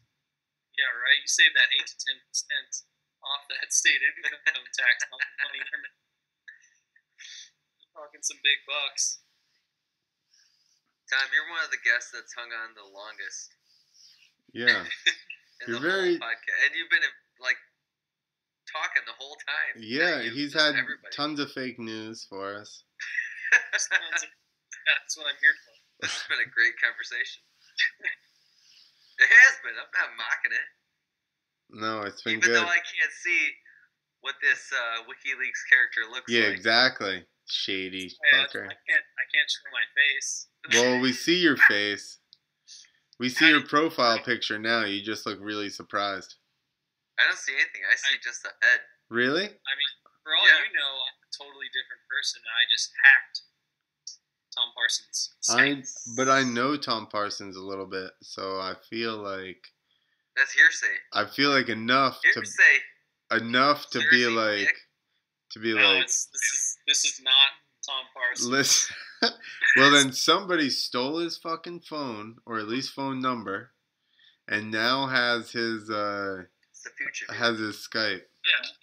Let's call this guy up again. This guy had great info. Yeah, why don't you forward me? Yeah, screw Tom Parsons. Whoever this guy is on the line here, that's who we need to talk to. The Moto Julian Assange.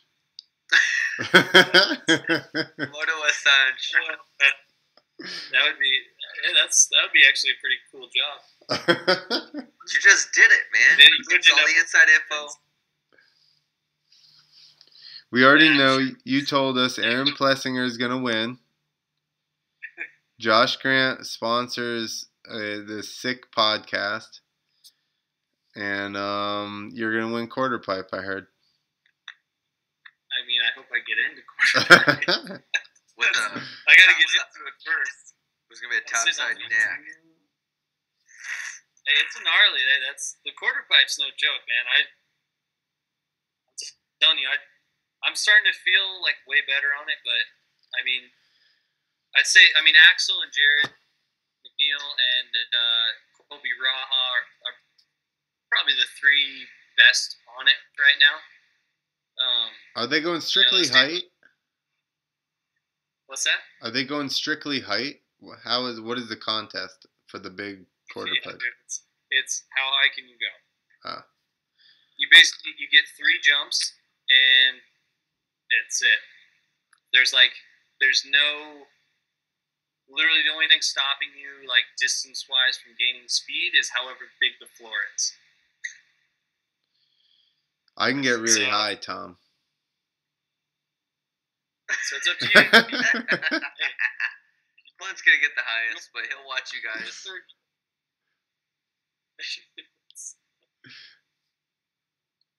Oh man.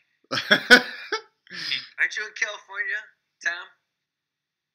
No. He's a good kid. I am right now. It's hot. It's really hot. Did you at least drink a beer with us while you were on here? No, I didn't actually. I don't really have anything in my trailer. Cut the feed, Clint. That's why we haven't shown his picture the whole time. We've been talking to him the whole time. He hasn't had shit to drink. He did not drink with us. I'm literally just. I'm trying to stay hydrated, and I don't even have anything.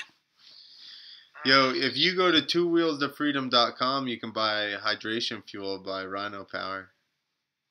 Oh, right. There you go. Okay. I'll get some of that. See that? I slipped it in, Nick. I slipped in an ad. Yeah, the Rhino Power, man. I think they might use that here at the Grindstone. A bunch of the kids, I think they buy a bunch of stuff from Rhino. I'm sure I don't have any hookup you can't get, Tom. Oh man. All right. I actually have an interesting setup. Like you can't see it, but I don't really have much at all. Like because when I'm out in California, I have a 17-foot camper trailer that I bought from this dude in Palm Springs, and it doesn't even have like the ones where the ends fold out and that's where the beds are, and it's like it just has like almost like tent material vinyl over the bed. That's what I live in. So it's like so only part of it is meth lab. Yeah. I wouldn't even have room for a meth lab in here. Well, you're not trying hard enough. Dude, you're definitely not from Florida. It's so funny. Not find any of it. Dude, sometimes people like hit you up and they're like,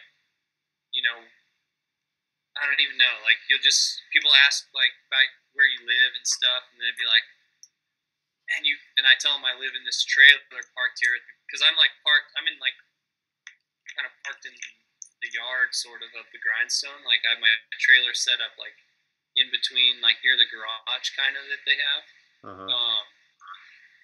And it's just funny because people are like, "What? Like, no, like you do X Games and stuff. Like you mean you don't have like a house out there and stuff?" And I was like, "No." I'd be like, "I don't make that much money.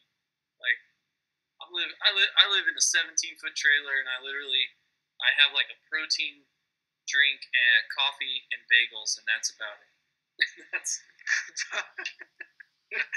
Sounds about right. I'll go as bagels. Yeah, gotta have the bagels. Yeah, I don't have a. Listen. It's not the life of luxury exactly, but I'm just upset because I just realized that you haven't been drinking with us the whole time.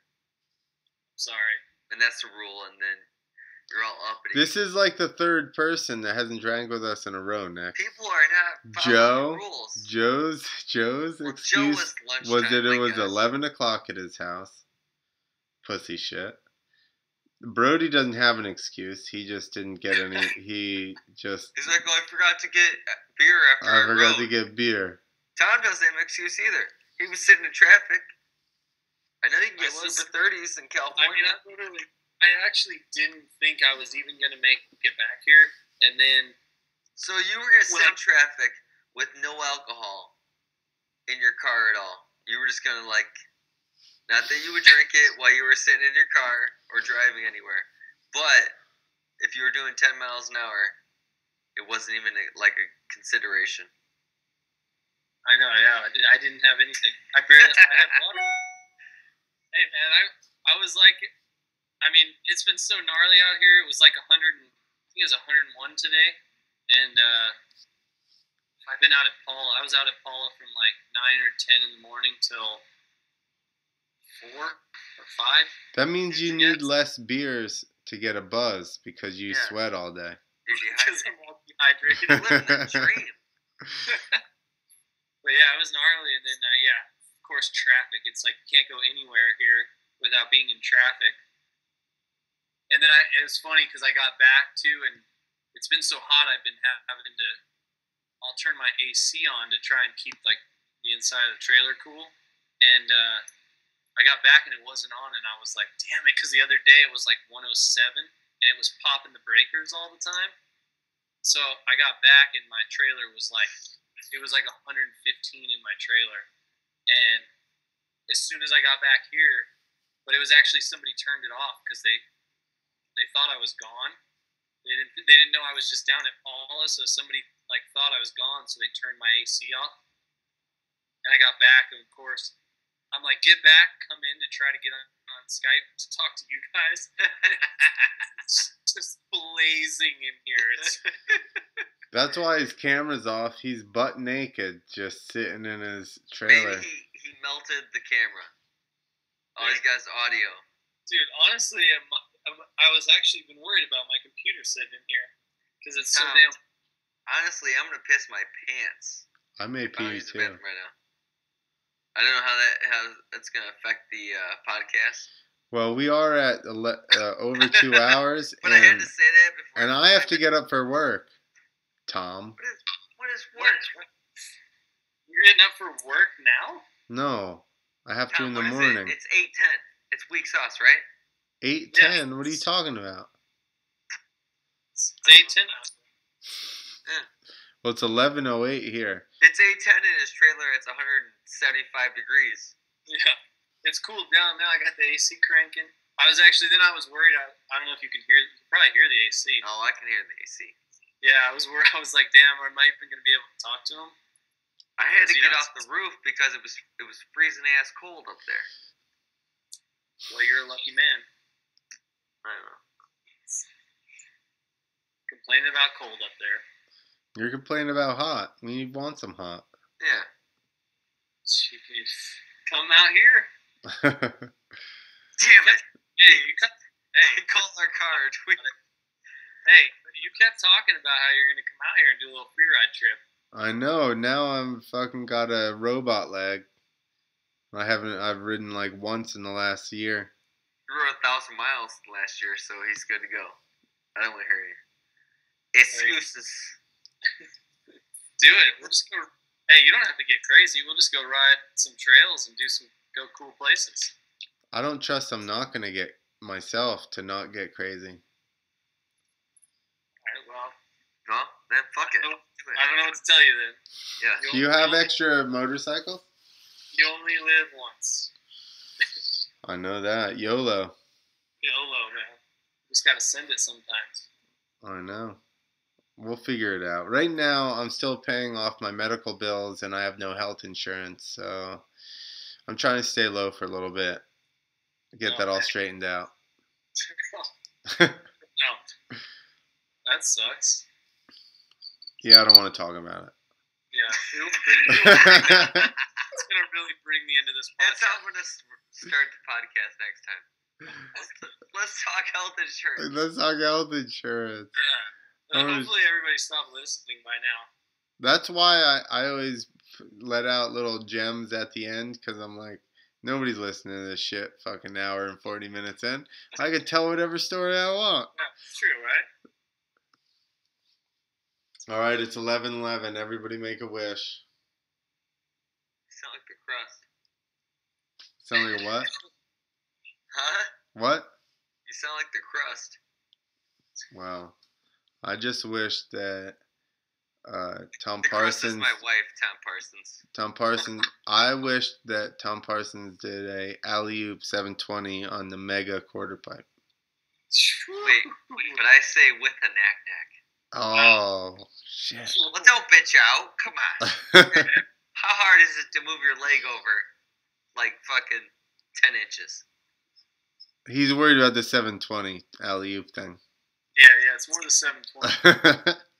Well, then good. My part's the easy part, so blame it on Clint. Yeah. But seriously, all I'm you. gonna piss my pants. All right, get out of here then. I'm trying to go. Yeah, I'm trying to go. Like, not right now, but I'm trying to go. I don't know who I'm saying bye to. That's so weird. Yeah, you never know. I just saw a picture of a guy holding like $100,000 in a suitcase. Oh my god, I wish that was $100 grand. Or whatever it was. I don't know what fucking. What was it? Grand. 10 grand? 100 bucks. 20 grand? You got $100? Can I borrow $100? Oh, dude, that money wasn't real. Well, of course not. It's- It's the internet. But You guys, that's what I'm talking to. It's a show. you guys just shattered my dreams. Yeah. Yeah. If that was real money, I would have been. You wouldn't even have seen me this year. You wouldn't have seen me either, because I would have overdosed in Las Vegas. Damn. I was gonna go more for like, I just travel somewhere Oh, and stuff. Clint with the overdose. I would have had all the hookers and cocaine in Las Vegas. But hey, I guess if you're gonna win a whip contest and then go out with style, you do it at Vegas right after. There you go. See, that's why you were there, Tom. People Then who you are can be supposed to like- be there. You can be like, oh, he thought he won 120 grand, and then when he realized it was fake money. When those hookers realized it was fake money. Yeah. go get hookers with my suitcase of fake cash, and then when they get back, they realize. They were not happy when I pulled those bills out. All All right. I right, gotta go. I'm not rushing dude. this Tom, tonight. seriously, it's been a very good podcast. So we will Tom, have it's to been do it excellent. again. Tom, you've been like, as far as guests go, that's been awesome. Oh, thanks. It's good talking to you guys. You too. Good luck at X. Maybe we'll talk to you after that, and keep up all the good free riding and sick ass photos. I like what you got going on. Oh yeah, thanks, man. Just get on Twitter. I'm gonna need that vote. We're Can on I it, dude. vote from Instagram? Because I don't like all the reading involved in Twitter. The Yeah, words and things. yeah, Twitter only. Ah, bastards. All right, I have Twitter's. Do I need? What am I voting for? Best whip. Best whip, yeah. All right. Yeah, you got to Twitter vote that thing. Okay. I'm doing it. So, I'm doing it. I'm We're gonna on it, start Tom. today. We're on it. I'm gonna start today. I'm gonna just start All right, posting gonna at go. Tom I don't know Parsons. what the hashtag is. I still can't see Tom. This is creeping me out. I don't know what the fuck's going on. Get over it. You're drunk. Shit, I am. All right, we're out of here. Good talking to everyone. Later, Tom. See you guys later. Later.